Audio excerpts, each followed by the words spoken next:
සංසාර සාරෝග විනීතනි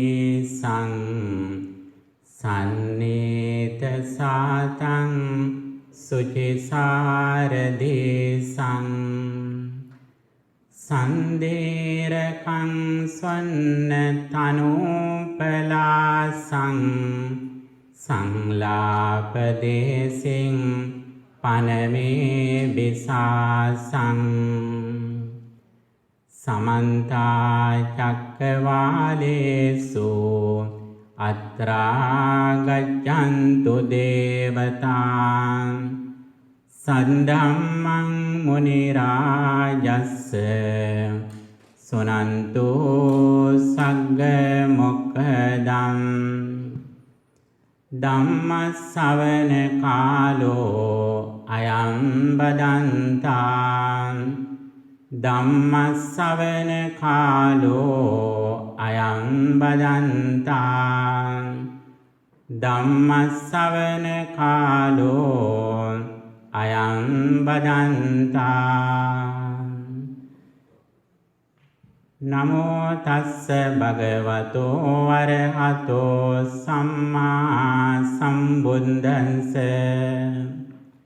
නමෝ තස්ස භගවතෝ අරහතෝ සම්මා සම්බුද්දස්ස නමෝ තස්ස භගවතෝ අරහතෝ සම්මා සම්බුද්දස්ස ධම්මං චරේ සුචරිතං නනන්දුච්චරිතං චරේ ධම්මචාරේ සුඛං සේති අස්මින් ලෝකේ පරං හිච. ගෞරවනීය නායක ස්වාමීන්ද්‍රයන් වහන්සේ ප්‍රධාන විහාරවාසී මහා සංඝරත්නයන් අවසරයි සදහවත් වාසනාවන්ත මේ පින්වත් හැම දෙනාම අද මේ සන්ධ්‍යා යාමේහි ලොස් ඇන්ජලිස් බෞද්ධ විහාරස්ථානයේ රැස් වෙලා ජීවිතයේහි අනුස්මරණීය පින්කමක් සිදු කරන අවස්ථාව. මේ හැම දෙනාගේම ජීවිතයට අර්ථයක් සිදු කරගන්න අවස්ථාව. අපේ ස්වාමින් වහන්සේලා සිහිපත් කළ පරිදි විශේෂයෙන්ම අද මේ පින්කම සිදු කරන්නේ මීට 3 මාසයකට කලින් මියගිය සිල්වියා විජේතුංග ආදරණීය මෑණියන්ට එතුමියගේ සසර ජීවිතය සුවපත් වන්නට එතුමියට පුණ්‍යානුමෝදනා පිණිසයි මේ පින්කම සිදු කරන්නේ. බුදුරජාණන් වහන්සේ දේශනා කරනවා කිසියම් අවස්ථාවක මියගේ ඥාතීන් වෙනුවෙන් පින්කම් කරලා පින් අනුමෝදන් කරනකොට අපේ හිත කොයි ආකාරයෙන්ද පවත්වා ගන්න ඕනේ කියලා. ඒ මියගිය කෙනාගේ ළඟ තිබිච්ච යහපත් ගතිගුණ ඒ වගේ මේ කෙනාගෙන් අපට සිදුවෙච්ච සේවය හිතවත්කම සිහිපත් කරලා එය වෙනුවෙන් පුණ්‍යානුමෝදනා කරන්න කියලයි බුදුරජාණන් වහන්සේ දේශනා කළේ. ඉතින් අද මේ සිහිපත් කරන සිල්වියා විජේතුංග මාතාව ගැන මේ බොහෝ දෙනෙක් හොඳින්ම දන්නවා. විශේෂයෙන්ම ඒ දියණිවරු දෙපළ මේ රටේ ඉන්න අය හැටියට සන්ධ්‍යා නෝනා මහත්මියත් අනෝම නෝනත් ඒ මෑණියන්ගේ ගුණ සිහිපත් කරමින් මේ පින්කම සිදු කරන්නේ. ඉතින් එතුමිය බොහෝ දෙනාට හොඳ මිතුරියක්, මවක්, සහෝදරියක් වශයෙන් හිටියා. ඒ වගේම ස්වාමින් වහන්සේලාට බොහොම හිතවත් මෑණි කෙනෙක් වගේ හිටියා. විහාරස්ථාන රැසක් එතුමිය ඇසුරු කළා. ස්වාමින් වහන්සේලා ඇසුරු කරනකොට බොහොම ගෞරවයෙන් ආදරෙන් ඇසුරු කළේ. විශේෂයෙන්ම ස්වාමින් වහන්සේලා ඇසුරු කරනකොට විහාරස්ථානයකට ගියාම ඇතැම්මට කුඩාම ස්වාමින් වහන්සේලා ගැන තමයි වැඩිපුර අවධානයක් එතුමිය යොමු කළේ. ඒක අම්ම කෙනෙකුගේ තියෙන ලක්ෂණයක්. ඉතින් මේ මෑණියන්ගේ ජීවිතය දැස බලන විට අපට බොහෝ දේවල් අපේ ජීවිතයටත් ආදර්ශයට ගන්න පුළුවන් චරිතයක් විදියට සඳහන් කරන්න පුළුවන්.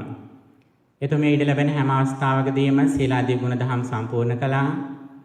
විශේෂයෙන්ම ධර්ම ශ්‍රවණය කරමින් තමන්ගේ ජීවිතය මනවින් සකසාගත්තු මාතාවක්. විහාරස්ථානයේ සිදු කෙරෙන සීල සමාදාන අවස්ථාවට සහභාගී වෙලා ඊටාම මනවින් ධර්ම ශ්‍රවණය කරලා ධම්ම අවබෝධය ලබාගත්තු මෑණි කෙනෙක්.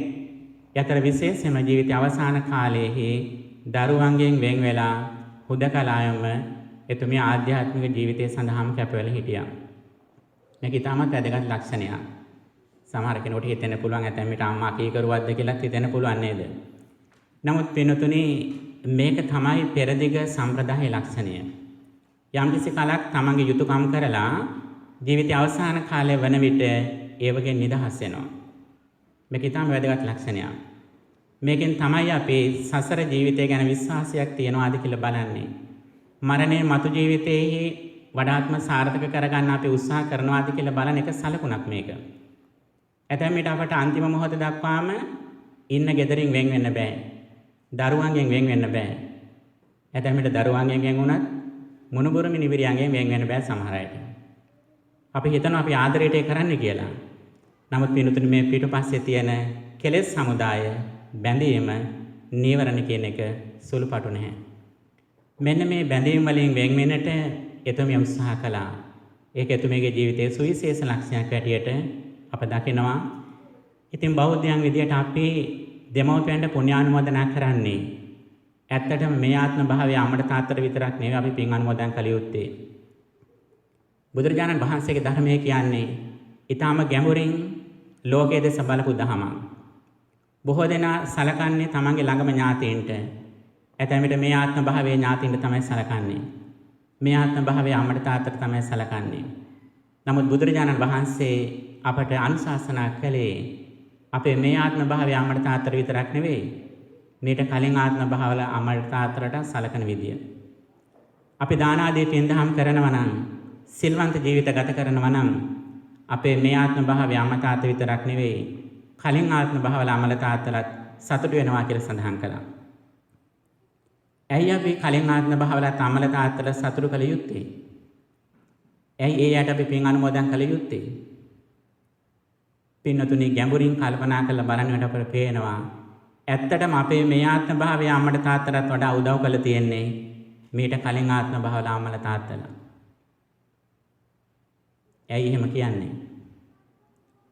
පින්නතුනි මේ ආත්ම භාවයේ අපි අම්මගේ කුසේ පිළිසඳ ගන්නකොට ඒ පිළිසඳගත් විඥානය දුර්වල විඥානයක් නම් උපතින්ම S2 අන්ධ වෙන්න තියෙන, උපතින්ම මන්ද බුද්ධික වෙන්න, උපතින්ම ආබාධිත වෙන්න තිමිච්ච විඥානයක් නම් මව් කුසේ බැසගත්තේ අපේ මේ ආත්ම භාවයේ අම්මා තාත්තා කොච්චර දක්ෂ වුණත් ඇතැම් විට කොයිතරම් ආයුර්වේදයේ වෛද්‍ය විද්‍යාව දැනගෙන හිටියත් කොයිතරම් ධනෙ තිබුණත් ඒ අම්මට වෙනසක් කරන්න බෑ. ඒ අම්මා ඒ එන විඥාණයට අදාළ රූපය බාර ගන්න වෙනවා. එතකොට මේ ආත්ම භාවයේ අම්මට ඒ විඥාණය බාර දෙනකන් උදව් කළ තියෙන කවුද එහෙනම්? උදව් කළ තියෙන පින්තුනි ගියාත්ම භාවවල අම්මලා තාත්තලා. ඒ අය ඊටාම පරිස්සමෙන් අපේ විඥාණය ආරක්ෂා කරලා මේ ආත්ම භාවයේ අම්මට බාර දෙන්නට උදව් කළ තියෙනවා. මේක පින්තුනි සරල දෙයක් නෙවෙයි. මෙන්න මේ එක්කම අපට සසරගතම අම්මලා තාත්තලා ගැන ලොකු අනුකම්පාවක්, ලොකු ගෞරවයක්, ආදරයක්, කෘතඥතාවයක් හට ගන්නවා. ඒ නිසාම බුදුරජාණන් වහන්සේ පැහැදිලි කරනවා අපි මේ සංසාරයේ සියලුම අම්මලාට උදව් කරන ක්‍රමය. ඒ ක්‍රමය තමයි අපි හැකියතාක් දුරට හිත පිරිසුදු කරගන්නවා නම්, දාන ආදී පින් දහම් සිදු කරනවා නම්, ඒ පින්කම් එයාට අනුමෝදන් කරනවා නම් අන්න ඒක ඒ අතීතගත අම්මලාටත් උදව්පකාර කරන ක්‍රමයේ හැටියට බුදුරජාණන් වහන්සේ පැහැදිලි කළා. ඉතින් අන්නේ උතුම් ධර්මය අප මේ ශ්‍රවණය කරන්නේ. භාගතුන් වහන්සේ පැහැදිලි කරනවා ධර්ම ශ්‍රවණය කරන අවස්ථාව අපේ ජීවිතයේ වටිනාම භාග්‍ය සම්පන්න අවස්ථාව. අපේ දසවන් වලින් අපේ කන් දෙකෙන් අපි ගන්න ඉහළම ප්‍රයෝජනය උතුම්ම දේ විදියට බුදුහාමුදුරුවෝ දේශනා කළේ සවනානුත්තරිය විදියට ධර්ම ශ්‍රවණය කිරීම. අපි අපේ කන් දෙකෙන් හුඟක් දේවල් අහලා තියෙන ජීවිතේ. ගෙදර දොරේ ඥාතීන් එක්ක කතා බහ කරනකොට අපි නොඑක් දේවල් අහනවා. අපි පාසල් යනකොට අධ්‍යාපනය ලබනකොට නොඑක් දේවල් අපේ දසවන් වලින් අපි අහනවා. අපි ප්‍රවෘත්ති බලනව නේද? දේශපාලන සංවාද අහනවා. මේ බොහෝ දේවල් වලින් අපේ කන් දෙකට දේවල් අහනවා. බලන්න පින්තුනි ඒ අහන දේවල් වලින් කොයිතරම් දෙයකින් අපේ හිත පිරිසිදු වෙනවද කියලා? කොයිතරම්නම් අපේ සිතේ ආධ්‍යාත්මික සතුට වැඩි වෙනවද කියලා? කොයිතරම්නම් දුරට අපේ හිතේ තියෙන රාග, ద్వේෂ, මොහ අඩු වෙනවද කියලා? එතෙන් මෙතන තියෙන කෙලෙස් ටිකත් වැඩි වෙන එකයි ඒ දේවල් අහනකොට වෙන්නේ. නමුත් බුදුරජාණන් වහන්සේගේ ධර්මයේ කියලා කියන්නේ අට්ටිකත්වා මනසිකත්වා ඕහිත සෝතෝ ධම්මං සුනාති කියපු විදියට මුලින්දම්ම අවධානයෙන් ශ්‍රද්ධාවෙන් සිත එකඟ කරගෙන බණහනවා නම් එක දිගටම තමන්ගේ සිතේ පහළ වෙන කුසල චේතනා සිත පිරිසිදු වෙනවා. සිත නිවෙනවා. දැන් බලන්න මේ ඔබ ඉදිරිපිට වැඩ ඉන්න බුදුරජාණන් වහන්සේ දකිනකොට උන්වහන්සේ සජීවීව හිතලා අපිට අපේ ප්‍රසාදය ඇති කරගන්න පුළුවන් නම් උන්වහන්සේ සරණ ගිය සරියුත් මොගලන් ආදී ස්වාමින් වහන්සේලා සිහිපත් කරමින් මේ බණ අහන්න පුළුවන් නම් ඔබ මේ ඉන්න අවස්ථාව ඇතැමට ජීවිතේ ඊටාම වාග්ය සම්පන්න අවස්ථාවක් වෙනවා. බලන්න පින්වතුනි ඔබ නොයෙක් විදිහේ උත්සව වලට සංග්‍රහ වලට සහභාගී වෙනවා. ඒ අවස්ථාවේ ලබන සතුටයි මේ වෙලාවේ ලබන සතුටයි බලන්න ඔබ වෙනස බලන්න. ඔබට සින්දු ටිකක් අහලා රූප ටිකක් බලලා නැත්නම් කැම ටිකක් කාලා සතුට වෙන්න පුළුවන්. නමුත් ඒ ලබන සතුටත් මේ ලබන සතුටත් අතර වෙනස බලන්න. මේ ලබන සතුට ඔබට ජීවිතයේ ඕන වෙලාවක සිහිපත් කරලා නැවත ඒ සිද්ධියට ඇවිල්ලා ඔබට ඒ කුසලයේ සිහිපත් කරලා නැවත හිත දිනු කරගන්න පුළුවන්. හිතේ සතුට වැඩි කරගන්න පුළුවන්. කුසලයේ දිනු කරගන්න පුළුවන්. මේක තමයි පින්වතුනි ධර්මයෙන් ලැබෙන ලොකු මානසංශය අපට. බුදුරජාණන් වහන්සේගේ දර්ශනය කියලා කියන්නේ විද්‍යාව දිනු වීමත් එක්කම එන්නම ලෝකයේ බොහෝ දෙනා අතර ප්‍රචලිත වෙන ධර්මයක්. මේ ධර්මයේ වටිනාකම අපට ඊටාම පැහැදිලි වර්තමාන ලෝකයේ තුල. උපතින් අබෞද්ධ අය තැමිට මේ ධර්මයේ ශ්‍රවණය කරන්නට, ධර්මයේ පුහුණු කරන්නට, ඒ ධර්මයෙන් උපරිම ප්‍රතිඵල රිසල්ට් එක ගන්න කොයිතරම් මහන්සි වෙනවාද කියලා ඔබ දැක්කොත්, ඔබ දැනගත්තොත් අපට දැන් අපි ගැනම දුක හිතේ. උපතින්ම වෙනත් ආගම්වල ඉපදිච්ච අය කොයිතරම් ජීවිතයේ දහම වෙනුවෙන් කැප වෙලා තියෙනවද කියලා. ඔබ එංගලන්තයේ තියෙන අමරාවතිය වැනි මොනාස්ට්‍රියකට ගියොත් ඔබට පෙනෙයි කෙනෙක් මහාන වෙන්න කොයිතරම්නම් කාලයක් කැප කරනවද කියලා. බටහිරින් ආපු අය, යුරෝපයෙන් ආපු අය. අවුරුදු ගණන් ඒ ස්වාමින් වහන්සේලාට උපස්ථාන කරමින්, සුදුවත් හඳිමින්, ඔබත් පිළිවෙත් කරමින් ඒ ස්වාමින් වහන්සේලාගේ හිත දිනා ගන්නට කටයුතු කරනවා.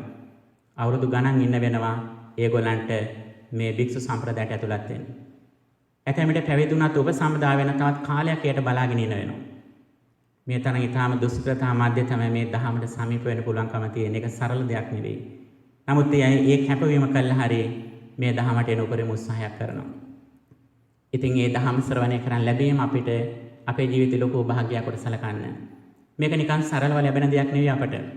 මේක පින්තුනි සැහැල්ලුවෙන් හිතන්නට එපා. මේ ධර්ම ශ්‍රවණය කරන් ලැබෙන්නේ සම්බුද්ධ ශාසනයක් ලැබෙන්නේ සසර කළා වූ සුවිශේෂී කුසලයක පුණ්‍ය කර්මයක් විදියට, ආනිසංසයක් විදියට. අදත් ඔබ දන්නවා දඹදිව බුදුරජාණන් වහන්සේ ඉපදෙච්ච බුද්ධ ගයාව ගත්තොත් උන්වහන්සේ වැඩ සිටිය ජේතවනාරාමයේ, ඒ වගේම උන්වහන්සේ ඉපදිච්ච ලුම්බිනි ආදී ස්ථාන බැලුවොත් කී දෙනෙක් නම් මේ දහම අහලා තියෙනවද කියලා අපට ඇතැමට පුදුම හිතෙනවා.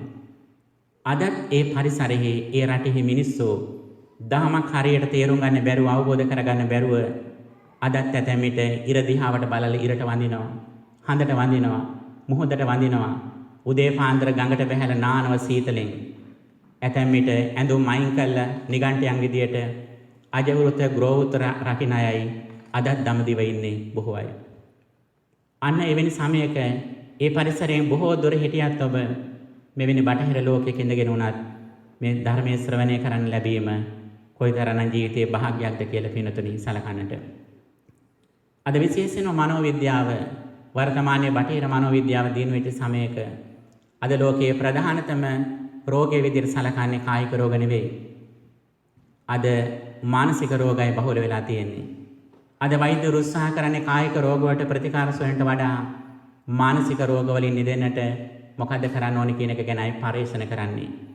ගත වෙච්ච අවුරුදු 40 50 තිස්සේ අඛණ්ඩව මනෝවෛද්‍යවරු, උපදේශකවරු, මනෝවෛද්‍ය විශේෂඥවරු උත්සාහ කළේ, මනෝවිද්‍යාඥයන් උත්සාහ කළේ මේ මිනිස්යාට තියෙන මානසික ආතතියෙන් දුර වෙන්න ස්ට්‍රෙස් මැනේජ්මන්ට් වලට මොකද්ද කරන්න ඕනේ කියන එක ගැනයි ඔවුන් සාකච්ඡා කරමින් ඉන්නේ. ඔවුන් ප්‍රධාන වශයෙන් ට්‍රීට්මන්ට්ස් දෙකක් ඉදිරිපත් කරනවා. මානසික ආතතිය දුරු කරගන්නට ක්‍රමවේද දෙකක් ඔවුන් දේශනා කරනවා. මානසික ආතතිය කියන්නේ හිතේ කෙලෙස් තියෙන අවස්ථා, හිත දුකෙන් ඉන්න අවස්ථා.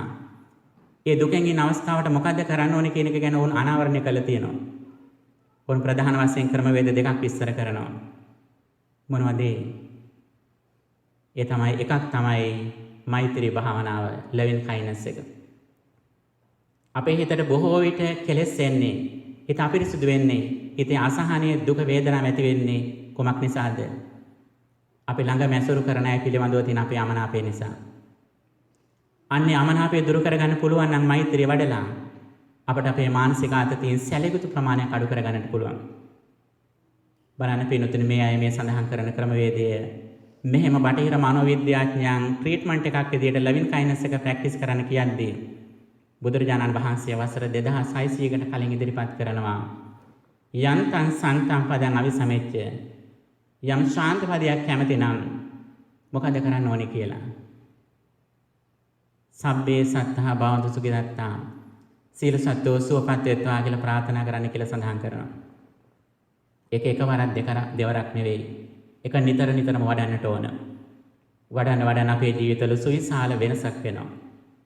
දෙවනි ක්‍රමවේදයේ විදිහට මොන විස්තර කරන්නේ මානසික ආතතිය දුරු කරගන්නට සතිමත් බව, mindfulness එක. අපේ සිත ගැන, අපේ කය ගැන අවධානය සිටීම. මේ වෙලාවේ අපේ කය කොහොමද තියෙන්නේ? මේ වෙලාවේ අපේ සිතේ තියෙන ස්වභාවය මොකක්ද කියලා අවධානයෙන් ඉඳීම. අඩුම වශයෙන් Taman ඉන්න ඉරියව්ව ගැනවත් අවධානයෙන් ඉන්න ඕනේ මේ වෙලාවේ. මේ වෙලාව විතරක් නෙවෙයි, හැම වෙලාවෙම ඉන්නට ඕන. දෙවෙනි කාරණය තමයි Tamanගේ හිත ගැන අවධානයෙන් ඉඳීම. මේ වෙලාවේ හිතේ තියෙන්නේ ලෝභයක්ද, නැත්නම් දන් දීමේ අදහසක්ද, ද්වේෂයක්ද, නැත්නම් මෛත්‍රියද, මෝහයද, නැත්නම් ප්‍රඥාවද කියන එක ගැන අවධානයෙන් ඉන්න. මෙතන තියෙනවා. පින්වතුනි, මේ දෙක බුදුහාමුදුරෝ දේශනා කළේ, උන්වහන්සේ සතිපට්ඨාන සූත්‍රය දේශනා කරනවා. ඒකායනෝයන් බික්කවේ මග්ගෝ සත්තානං විසුද්ධියා, සෝක පරිද්දවනං සමතික්කමාය, දුක්ඛ දෝමනස්සානං අත්ථංගමාය, ඥායස්ස අධිගමාය, නිබ්බානස්ස සච්චිකිරියාය යදිදං චත්තාරෝ සතිපට්ඨානා කියලා. සියලුම දුක් පීඩා වලින් නිදහස් වන ඒකායන මාවත විදියට දේශනා කරන්නේ මොකද්ද? සතිපට්ඨානය, mindfulness එක. බලන්න පින්වතුනි, බුදුහාඳුර වසර 2600කට කලින් අපට සියලුම අනාවරණය කළ අවසන්. බුදුදහමේ ප්‍රධාන සූත්‍ර කීපයක් ගත්තත් එක අතකින් මංගල සූත්‍රය. ලෝකේ කරන්න තියෙන හොඳ දේවල් ඔක්කොම මංගල සූත්‍රයේ තියෙනවා. අනිත් පැත්තෙන් කරණීයමෙත සූත්‍රය. ලෝකයේ සමාජ විද්‍යාවකින්, ආචාර විද්‍යාවකින් උගන්වනවා නම් යම්කිසි ආචාර ධර්ම පද්ධතියක්, ethics කියලා දෙයක් තියෙනවා. ඒ ethics ටික ඔක්කොම බලාගෙන කරණීයමෙත සූත්‍රයෙන්. ආයි වෙන කොහෙවත් යන්න දෙයක් නැහැ. ඊළඟට මහා සතිපට්ඨාන සූත්‍රය. අපේ සම්පූර්ණ ජීවිතය පවත්වා ගත යුතු ක්‍රමවේදය, බෑග්ග්‍රවුන්ඩ් එක, ෆීල්ඩ් එක, අපි ඉන්න ඕන ෆීල්ඩ් එක ගැන සම්පූර්ණ සතිපට්ඨාන සූත්‍රය කියනවා. මෙන්න මේ තුන හොඳට බලන්න. මොනවද? මංගල සූත්‍රයත්,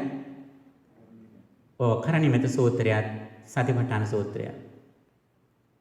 මේ තුන ඇසුරු කරත් පින්නතුනේ අපේ ජීවිතෙහි වඩාත් මාර්ථයක් ගන්නට පුළුවන්. ඒ වගේම බටහිර මනෝවිද්‍යාඥයන් පසුගිය දශකයකට වගේ කාලයකදී ඔවුන් සියලුම දෙනා එකතු වෙලා ඔවුන් සාකච්ඡා කළ අනාවරණයක් කළා. ලෝකයේ මිනිසුන්ගේ ඉහළම අභිලාෂයන්, බලාපොරොත්තු මොනවද කියලා.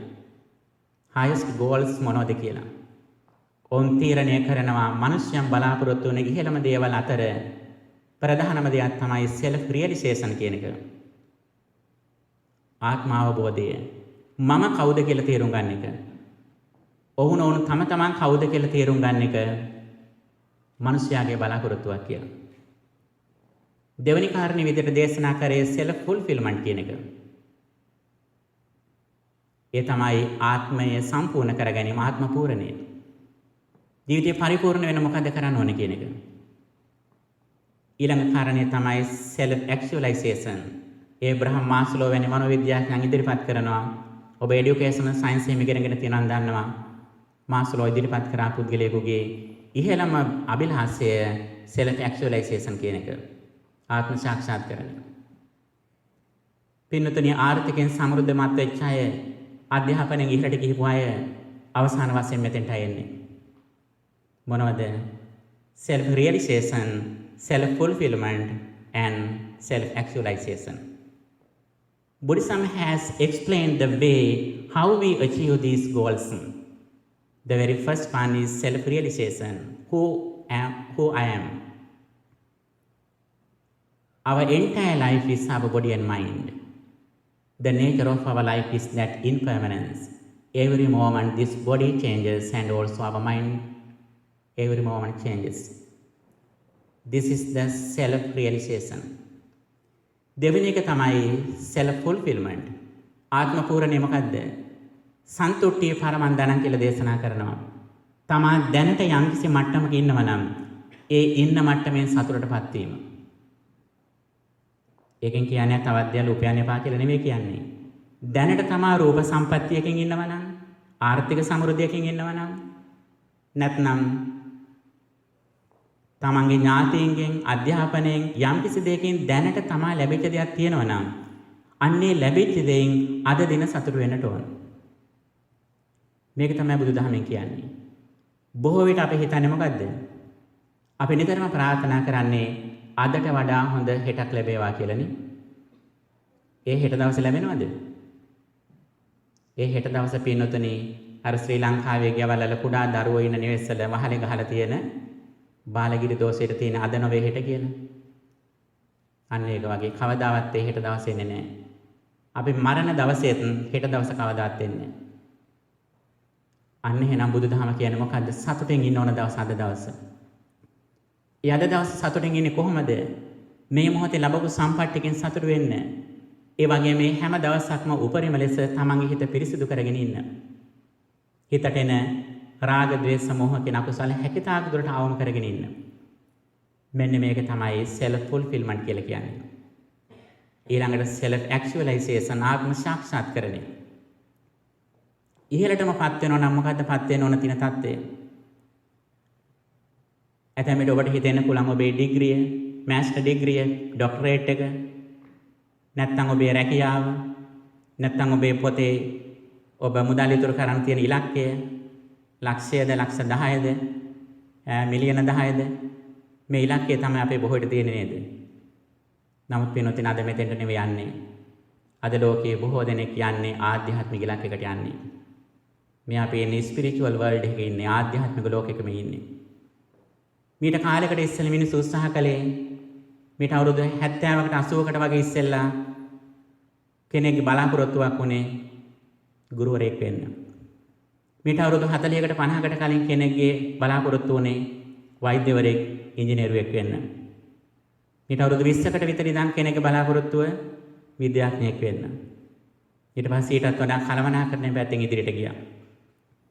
නමුත් මේ සියල්ලක්ම පසු කළාද අද බලාපොරොත්තු එක අතකින් ડોක්ටරේට් එක ගන්න විතරක් නෙවෙයි, ඊට නොදෙවෙන විදියට ආධ්‍යාත්මිකව ඉහළම තලයටපත් වෙන කොහොමද කියන පරමාර්ථයට ළඟා වෙන්නටයි අද උත්සාහ කරන්නේ.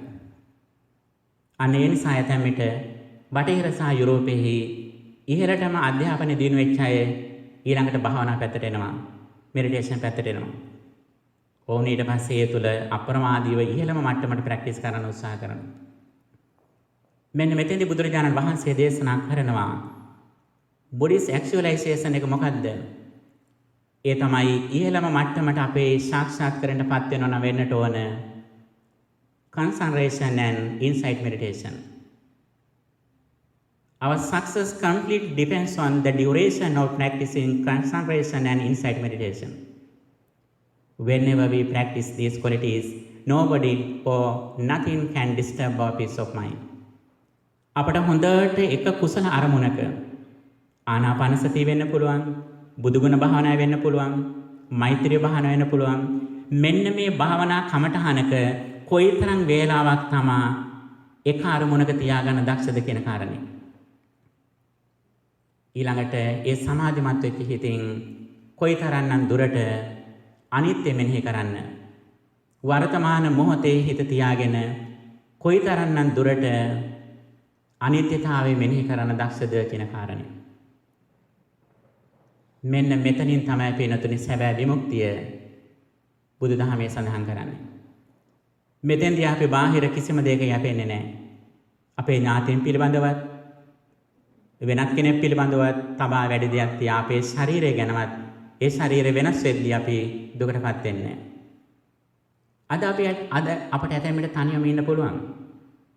දැන් ඉස්සර නම් පාළුවේ කියලා කියනවනේ කවුරු හරි කතා කරන්න ඕනේ කියලා. දැන් එහෙම කවුරුත් ඕන වෙන්නේ නැහැ. ඇයි දැන් ඉන්ටර්නෙට් එක තියෙනවා නම්, හෑන්ඩ් ෆෝන් එක තියෙනවා නම්, ලැප්ටොප් එක තියෙනවා නම් ඉතින් කිසිම පාළුවක් නෝන කාලයක් ඉඳී. නමුත් පින්වතුනි මේක නෙමෙයි දක්ෂතාවය. මෙන්න මේ උපකරණ ටික අයින් කරපු වෙලාවේදී අපට කොයිතරම්නම් මානසිකව හුදකලා වෙච්ච වෙලාවේදී තනියම ඉන්න වෙලාවේදී කොයිතරම්නම් සතුටෙන් ඉන්න දක්ෂද කියන කාරණය මතයි අපට අපේ සතුට තීරණය වෙන්නේ. ඇයි ඒකට හේතුව? මේ තියෙන විදුලි බලය කොයි වෙලේ යන හිටියෙත් දන්නේ නැහැ. මේ තියෙන ඉන්ටර්නෙට් එක කොයි වෙලේ නැති වෙද දන්නේ නැහැ. ඇතැම් විට ලෝක යුද්ධයක් ඇවිල්ලා, ඇතැම් විට වෙනත් ග්‍රහ ලෝකයකින් උල්කාපාතයක් වෙන දෙයක් පාත් වෙලා, කොයි මොහොතේ අපට අපේ ගෙදර වතුර නැතුව, විදුලිය නැතුව කරවලේ ඉන්න වෙද කියන්න බෑ. ඒ විතරක් නෙවෙයි පින්වතුනි. අද මිනිසුන්ට තියෙන ප්‍රශ්නය විදුලියවත්, ඉන්ටර්නෙට් එකවත්, ආහාර පානවත් නෙවෙයි. අද ලෝකයේ බොහෝ දෙනෙක් දුකෙන් ඉන්නේ මොකක් සඳහාද? ඔක්සිජන් ටික ගන්න බැරුව, හුස්ම ගන්න බැරුවයි අද ඉල්ලන්නේ හුස්ම ටික දෙන්න කියලා ඉල්ලන්නේ. අද අතේ තියෙන හෑන්ඩ් ෆෝන් එක විසි කළා අද හුස්ම ගන්න වෙරදරන සමාජයක ඔබත් මාත් මේ ඉන්නේ. බුදුරජාණන් වහන්සේ දේශනා කරනවා මෙන්න මේ හුස්ම රැල්ල නිවන් මඟ කරගන්න මාර්ගයයි ආනාපාන සති භාවනාවෙන් අපට දේශනා කරන්නේ. පින්වතුනි වෙන උත්තරීතර දහමක් කරා යන්නට මාර්ගය සම්පූර්ණ බුදුදහම තුළ විග්‍රහ කරලා තියෙනවා. මේ අවසානයේ කියන ඕන කාරණා ටිකක් මම මුලින් කිව්වේ. ඊටාම ගැඹුරු කාරණා ටිකක් කිව්වද කියලා පින්වතුන් බය වෙලා ඉන්නවද දන්නෙත් නැහැ. පින්වතුනි මුලින් නම් සරල කාරණා ටිකක් අපි සාකච්ඡා කරන්න ඕන. ඊටාම සරල කාරණාව ඉඳන් ගැඹුරටම යනකම් බුදුරජාණන් වහන්සේ ධර්ම දේශනා කළා.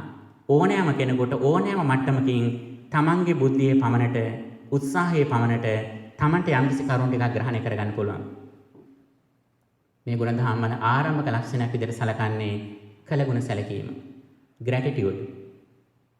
Gratitude is one of the main qualities that Buddha explained in our spiritual path. මෙන්න මේ කෘතවේදීත්වය කියන එක තියෙනවා නම් ඒ කෙනාගේ අනිත් ගුණාංග ටික ටිකෙන් ටික වර්ධනය වෙනවා. අපේ අම්මට තාත්තට සලකන්නට, අපිට උදව් කරපු අයට සලකන්නට විතරක් නෙවෙයි. විශේෂයෙන් ලෝකයේ අද වැඩිපුරම ගරු කරන්නේ කාටද? අද ලෝකයේ වැඩිපුරම ගරු කරන්නේ දාර්ශනිකයන්ට. සැබෑ දර්ශනයක් ඉදිරිපත් කරපු, විශේෂයෙන් මානසික ආතතිය දුරු කරගන්නට මඟ පෙන්වන ආධ්‍යාත්මික ගුරුවරුන්ටයි අද ලෝකෙ හුඟක්ම ගරු කරන්නේ. ඇතැම්මිට ඔවුන්ගේ views-ලා YouTube එකේ හැම ඇතැම්මිට මිලියන ගණන් ඉන්නේ. පින්වතුනි අද ගරු කරන්නේ මේ ඇයට. මෙන්න මේ ගමන් මගේදී කළගුණ සැලකීමේ තමත් වැදගත් සාධකයක් වෙනවා. ඒ කළගුණ සැලකීමෙන් ආරම්භ කරන ගමන් මග ඊට පස්සේ අපේ ළඟ තියෙන ගුණාංගය තමයි දන් දීම කියන කාරණය. ජෙනරොසිටි කියන එක. ඔබට හිතෙන්න පුළුවන් ඔබ හොඳට දන් දෙන කෙනෙක් කියලා නේද? මෙතන පිනදුන්නේ එහෙම තමයි නිරන්තරයෙන්ම දානය දෙන අය. දෑත සෝදගෙන ඉන්නේ දන් දෙන්න. නමුත් පිනුතුනේ දානය ඊටාම ඉහළ මට්ටමේ ආනිසංස සිදුවන ආකාරයට අපි දෙන්නට ඕන. ඒක සරල දෙයක් නෙවෙයි. ඊටාම නුවණින් ඒ දානය දෙද්දී තමන්ගේ තෘෂ්ණා දෘෂ්ටි මාන්න අඩු වෙන විදිහට දෙන්නට ඕන. දානය දෙනකොට කල්පනා කරන්න දීලි ඉවරලා මගේ කොයිතරම් දුරට තෘෂ්ණාව අඩු වුණාද? මාන්නය අඩු වුණාද? මගේ සක්කාය දිට්ඨිය self view එක කොච්චර අඩු වුණාද වැඩි වුණාද කියලා දානෙන් පස්සේ බලන්න. මෙන්න මේක තමයි නිර්ණායකය. අපේ ඇත්තටම දානෙන් සාර්ථක වුණාද කියන කාරණේ. මෙන්න මේ දානෙන් පස්සේ ඊළඟ පියවර යන්නේ කොතෙන්ටද? ධර්ම ශ්‍රවණයට, දහම වෙත නැඹුරු වෙනවා. දානෙ අපි ඇත්තටම ප්‍රැක්ටිස් කරා නම් අපට ඒත් එක්කම ඊළඟට හම්බෙන්න ඕන හොඳම කල්යාණ මිත්‍රයෝ. හොඳටම දහම විග්‍රහ කරන අය තමයි අපට දානය තුලින් ඊළඟට හම්බෙන පියවර. ඇතැම් විට අපි දානය දෙනවා කල්යාණ මිත්‍ර හම්බෙන්නේ නැහැ. ඇයි ඒකට හේතුව? අපි දානය දීලා බලාපොරොත්තු වෙන කීර්තිය. හාමුදුරන්ගෙන් බණ නෙමෙයි බලාපොරොත්තු වෙන්නේ, ගුණයි බලාපොරොත්තු වෙන්නේ. බණ කතා නෙමෙයි බලාපොරොත්තු වෙන්නේ, ගුණ කතා නෙමෙයි බලාපොරොත්තු වෙන්නේ. එහෙම හිටියොත් අපේ දානේ නිසි පරමාර්ථයෙන් නෙවෙයි අපි දානේ දුන්නේ. අපට නියම කල්යාණ මිත්‍රයන් හමු වෙන්නේ. ඇතැම්මිට හොඳට දාන දෙනවා. බණ කියන වෙලාවේ බණ අහන්න සූදානම් නැහැ. මොකක් හරි වැඩක් කරන එක එන අයට සංග්‍රහ කරනවා. වෙන ලෝකයක වැඩ. අර දානෙන් පස්සේ තියෙන ඉහළම රිසල්ට් එක ගන්න අපිට උත්සාහයක් නැහැ, උනන්දුවක් නැහැ. දානෙන් පස්සේ ලැබෙන ඊළඟ ඉහළම රිසල්ට් එක තමයි ධර්ම ශ්‍රවණය කරන අවස්ථාව. අන්න එකෙන් ප්‍රයෝජන ගන්නට ඕන. අන්න එකෙන් ප්‍රයෝජන ගන්නකොටම අපේ ආධ්‍යාත්මික ලෝකයේ විවර වෙනවා, ඕපන් වෙනවා. අපි ආයුතු ගමන් මඟ අපට පේනවා. අපි ආශ්‍රය කරන්නේ සැබෑ කල්යාණ මිත්‍රයන් නම් ඔහුන් අපට විස්තර කරනවා අපේ ජීවිතයේ පරමාර්ථය මොකක්ද වෙන්න ඕනේ කියලා. අපේ ජීවිතයේ සැබෑ පරමාර්ථය වෙන්න ඕන මොකද්ද? දිනෙන් දින සතුට වැඩි වෙන්නට ඕන. අපි හැමදේම කරන්නේ ජීවිතයේ සතුට බලාපොරොත්තු වෙමින්. හොඳට කල්පනා කරලා බලන්න පිනුතුනි මේ ආපු ගමන් මගේදී ඔබට එන්නෙම සතුට අඩු වුණාද වැඩි වුණාද කියලා. අවංකව කල්පනා කරලා බලන්න. සතුට වැඩි වුණාද අඩු වුණාද කියලා බලන්න. ඇතැම්මිට තමන්ගේ දරුවෝ ටික ගැන හිතලා සතුට වෙන්න පුළුවන්. ඇතැම්මිට ඔබේ ව්‍යාපාරය, රැකියාව, ඔබේ ධනය, ඔබට තියෙන ලොකු ගෙදර මේව ගැන හිතලා සතුට වෙන්න පුළුවන්. ඒවා සතුට වෙන ක්‍රම තමයි පින්නතුනි. ඇතැම්මිට ඔබේ රූප සම්පත්තිය, ලස්සන ශරීර දේශ බලලා කොතරනම් සතුට වෙන්නේ නැද්ද නේද? ඒවා සතුට වෙන ක්‍රම තමයි පින්නතුනි. නමුත් ඒ සතුට කවදාවත් එන්න වැඩි වෙන්නේ නැහැ. ඇයි ඒකට හේතුව? අපි ඥාතීන්ගෙන් සතුටු වුණා නම් ඒ ඥාතීන් ටිකෙන් ටික කවදා හරි අපෙන් ඈත් වෙනවා. වැඩිහිටි ආච්චිලා සීලා නැති වෙනවා. අම්මලා තාත්තලා ටිකෙන් ටික අපට අහිමි වෙනවා. අපේ සහෝදර සහෝදරයන් මිය යනවා. විතරක් නෙවෙයි ඇතැම්මිට අපේ දරුවොත් මිය යනවා. දැන් මෙතනක් තියෙනවනේ මේ වගේ දුක් විඳින අයනේ. ලොකු බලාපොරොත්තු තියාගෙන දරුවෝ හදපු අය තමන්ගේ ඇස් දෙක පිට දීම දරුවාගේ මරණය දකින්නට ඒ දරුවාට පින්කම් කළ පින් අනුමෝදන් කරන්නට සිද්ධ වෙලා තියෙනවා. මේක යථාර්ථය පින්නතුනි. ඊළඟට ඇතැම්මිට අපි අපේ රැකියාවෙන් සතුට වෙන්න පුළුවන්. ඒ රැකියාව අපිට හැමදාම නැහැ. කවදා හරි දවසක ඒ රැකියාවෙන් අපි විශ්‍රාම යනවා. අපේ දරුවන්ගෙන් අපි සතුට වෙන්න පුළුවන්. ඒ දරුවා අපට වඩා කාලයක් ජීවත් වුණත් හැමදාම දරුවා අපේ ළඟ නැහැ. ඒ දරුවන්ගෙන් කවදා හරි නිදහස් වෙනවා. ඒගොල්ලන් වෙනත් අයට අයිති වෙනවා. ඇතැම්මිට දරුවන් බොහොම ආදරෙන් ආරක්ෂා කරනවා. දුවක් නම් හුඟක් හොඳින් ආරක්ෂා කරනවා නේද? හැබැයි ටික කලකදී ඔබට වෙනත් කෙනෙකුට යාව පවරලා දෙන්න වෙනවා. ඔබ කැමැත්තෙන් මේක කරන අකමැත්තෙන් නෙවෙයි. ඇතැම්මිට පරක් වුණොත් මේ දේ කරන්නට වෙනත් කෙනෙකුට පවරා දෙන්නට ඇතැම්මිට ඔබට තියෙන ධනය ටික ඔක්කොමත් එක්ක හරි මේ දුව දෙන්නයි බලන්නේ.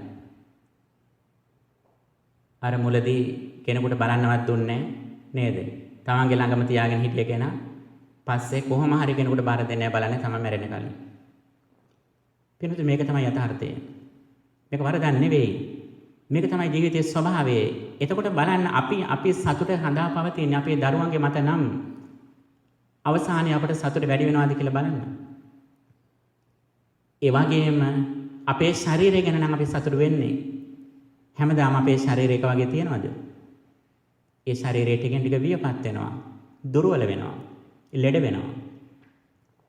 අන්න ඒ දේ තුලින් අපට අවසානයේදී දුකයි එන්නේ. අපි අවසාන සතුට අපේ ශරීරෙමත් පවත්වා ගත්තනම් ඒ ශරීරයම අපට දුක බවට පත් වෙනවා. අපි බලාපොරොත්තුව තියාගෙන හිටිය අපේ ධනය පිළිබඳව නම් ඒ ධනෙන් කවදා හරි දවසක අපට වෙන් වෙලා යන්න සිද්ධ වෙනවා. අන්තිමට අපේ ශරීරෙනුත් අපට වෙන් වෙලා යන්න සිද්ධ වෙනවා. එහෙනම් පින්නතුනි අද අප ජීවිතයේ අවසාන ඉලක්කය අපේ අද self actualization එක කියන එක දරුවන්ගේ අධ්‍යාපනය, තමන්ගේ ධනය, නැත්නම් තමන්ගේ රැකියාව කියලා හිතාගෙන හිටියොත් අවසානයේ දුකටපත් වෙන්න යන්නේ. ඒ විතරක් නෙවෙයි තමන් ඇතැම්මට තමා ලබා තියෙන අධ්‍යාපනයෙන් බොහොම ආඩම්බරයටපත් වෙලා ඉන්නවා. මට මේ වගේ උපාධියක් තියෙනවා. මේ වගේ සබ්ජෙක්ට් එකකින් මම තීසිස් එකක් කළා, ડોක්ටරේට් එකක් කියා කියලා සතුටු වෙනවනේ. අද පින්නතුනි අපි අද මේ අවුරුද්දේ ડોක්ටරේට් එක කරනකොට ඇතැම්මට මාසයක් යනකොට අපි කරපු ෆීල්ඩ් එකේ රිසර්ච් හුඟක් වෙනස් වෙලා, එක්ස්පෙරිමන්ට් වෙනස් වෙලා, ඩිස්කවරිස් වෙනස් වෙලා. මේක යථාර්ථය. මේ කිසිම දෙයකින් අපට මාන්නයටපත් වෙලා අවසාන සතුටටපත් වෙලා ඉන්න පුළුවන් කමක් නැහැ. මෙන්න මේ ලෝකයේ තුල සාර්ථක කරගන්න විදිය බුදුහාමුදුරෝ දේශනා කළා. මේ ලෝකයේ බුදුදහමෙන් බැහැර කරන්නේ මේ ලෝකයේ සාර්ථක කරගන්න ක්‍රමය තමයි සිංහලවාද සූත්‍රයේ දේශනා කරන්නේ. දරුවන්ට හොඳ රුගන්වන්න, සිප්පන් සික්ඛාපෙන්ති, දායජ්ජම් පටිපජ්ජත. දරුවන්ට ධනය දෙන්න. මේ දේවල් කරන්න කියලා බුදුදහමෙන් කියලා තියෙන එපා කියලා නෑ. ඒ විතරක් නෙවෙයි ස්වාමි භාර්යාවන්ට හොඳට සලකන්නට, අම්මට තාත්තට සලකන්නට, ගුරුවරුන්ට සලකන්නට, පූජනීය උතුමන්ට සලකන විදිය මේ සියල්ලක්ම සඳහන් කරලා තියෙන පින්වතුනි. ගෙදර ස්වාමි භාර්යාවන් නම් කොහොමද ස්වාමි පුරුෂයා භාර්යාවට සලකන්නේ? ගෙදර ඉසුරුමත් බව පවරන්න, ගෙදර අධිපති බව තමන්ගේ භාර්යාවට පවරන්න බාර දෙන්න කියලා කියනවා. ඒ විතරක් නෙවෙයි තමන්ගේ බිරිඳ භාර්යාව ඇඳුම් පැනදුම් වලට, කනකර ආභරණ වලට කැමති නම් ඒවත් දෙන්න කියලා කියනවා. එහෙනම් ගෙදර මහත්ය කෙනෙක්ගෙන් මේව නොලැබෙනවා නම් මොකක්ද එහෙනම් හේතුව? එහෙනම් බුදුදහම මහත්ය හරියට අහලා නැහැ. එහෙනම් ඉක්මනටම මහත්යට බණ අහන්න කියලා කියන්නේ. පින්නතුනි, දෙන්නටම නෝනා මහත්මියගේ ගුණත් කියලා තියෙන මොනවද කරන්න ඕනේ කියලා. ඒ වගේම දරුවා හරියට ක්‍රියාත්මක නොවෙනවා නම්, අකීකරු නම් ඒකට හේතුව මොකද්ද? දරුවා හරියට බුදුදහම දන්නේ නැහැ කියන එක. අන්න ඒ නිසා පින්නතුනි, හැම මට්ටමකදීම අපේ ජීවිතයේ සාර්ථක කරගන්න ක්‍රමයේ බුදුරජාණන් වහන්සේ තාම පැහැදිලිව දේශනා කළා. විශේෂයෙන්ම සිංහලවාද සූත්‍රයේ. ශ්‍රී ලංකාව ඉංග්‍රීසින් පාලනය කරන කාලේ එක්තරා ඉංග්‍රීසි ජාතික කෙනෙක් ශ්‍රී ලාංකික කාන්තාවක් විවාහ කරගෙන තියෙනවා. මේ කාන්තාව මේ ස්වාමි පුරුෂයාට හරියට හොඳට සලකනලු ස්වාමි භක්තියෙන්. මේ ඉංග්‍රීසි ජාතික මේ ස්වාමි පුරුෂයා පුදුමයට පත් වෙලා තියෙනවා. මේ කාන්තාවක් මේ තරම්නම් ප්‍රතිභක්තියෙන් ස්වාමි භක්තියෙන් සලකනව නේද කියලා. ඔහු අහලා තියෙනවා මොකද්ද මේකට හේතුව කියලා. ඔහු කියලා තියෙන්නේ අපේ ආගමේ සිංහලවාද කියලා සූත්‍රයක් තියෙනවා. ඒ සූත්‍රය අපිට කියලා තියෙනවා ස්වාමි පුරුෂයාට සලකන ඕන ක්‍රමය කොහොමද කියලා. අන්න ඒකෙන් මම ඉගෙන ගත්තේ කියලා තියෙනවා. පින්වතුනි, ඔබ විශ්වාස කරන ද පසු කාලිනව මේ සිංහලවාද සූත්‍රයේ පළවෙනි වතාවට ඉංග්‍රීසි භාෂාවට ට්‍රාන්ස්ලේට් කරලා තියෙන මේ ස්වාමි පුරුෂයා. මේ වගේ තත්වයක් බුදුදහම තුළ විස්තර කරද්දී අපට අපේ ලෞකික ජීවිතය සාර්ථක කරගන්න විදිය ඊටාම පැහැදිලිව ධර්මයේ තුළ පැහැදිලි කරලා තියෙනවා. එතනින් නොනවති ඒ යුතුයකම් සිද්ධ කරලා අධ්‍යාපනයේ ආර්ථිකය සාර්ථක කරගන්න ගමන් ඊළඟට ටිකෙන් ටික අපේ ආධ්‍යාත්මික ලෝකෙට පිවිසෙන බුදුහාමුදුරුවෝ දේශනා කරනවා. දානය ප්‍රගුණ කරන්න, පරිත්‍යාගය පුරුදු කළා හිතේ සතුට ඇති කරගන්න. ඒ නිසා තමයි කියන්නේ දන් දෙන කෙනා උදාර වූ ප්‍රීතියක් විඳිනවායි කියලා.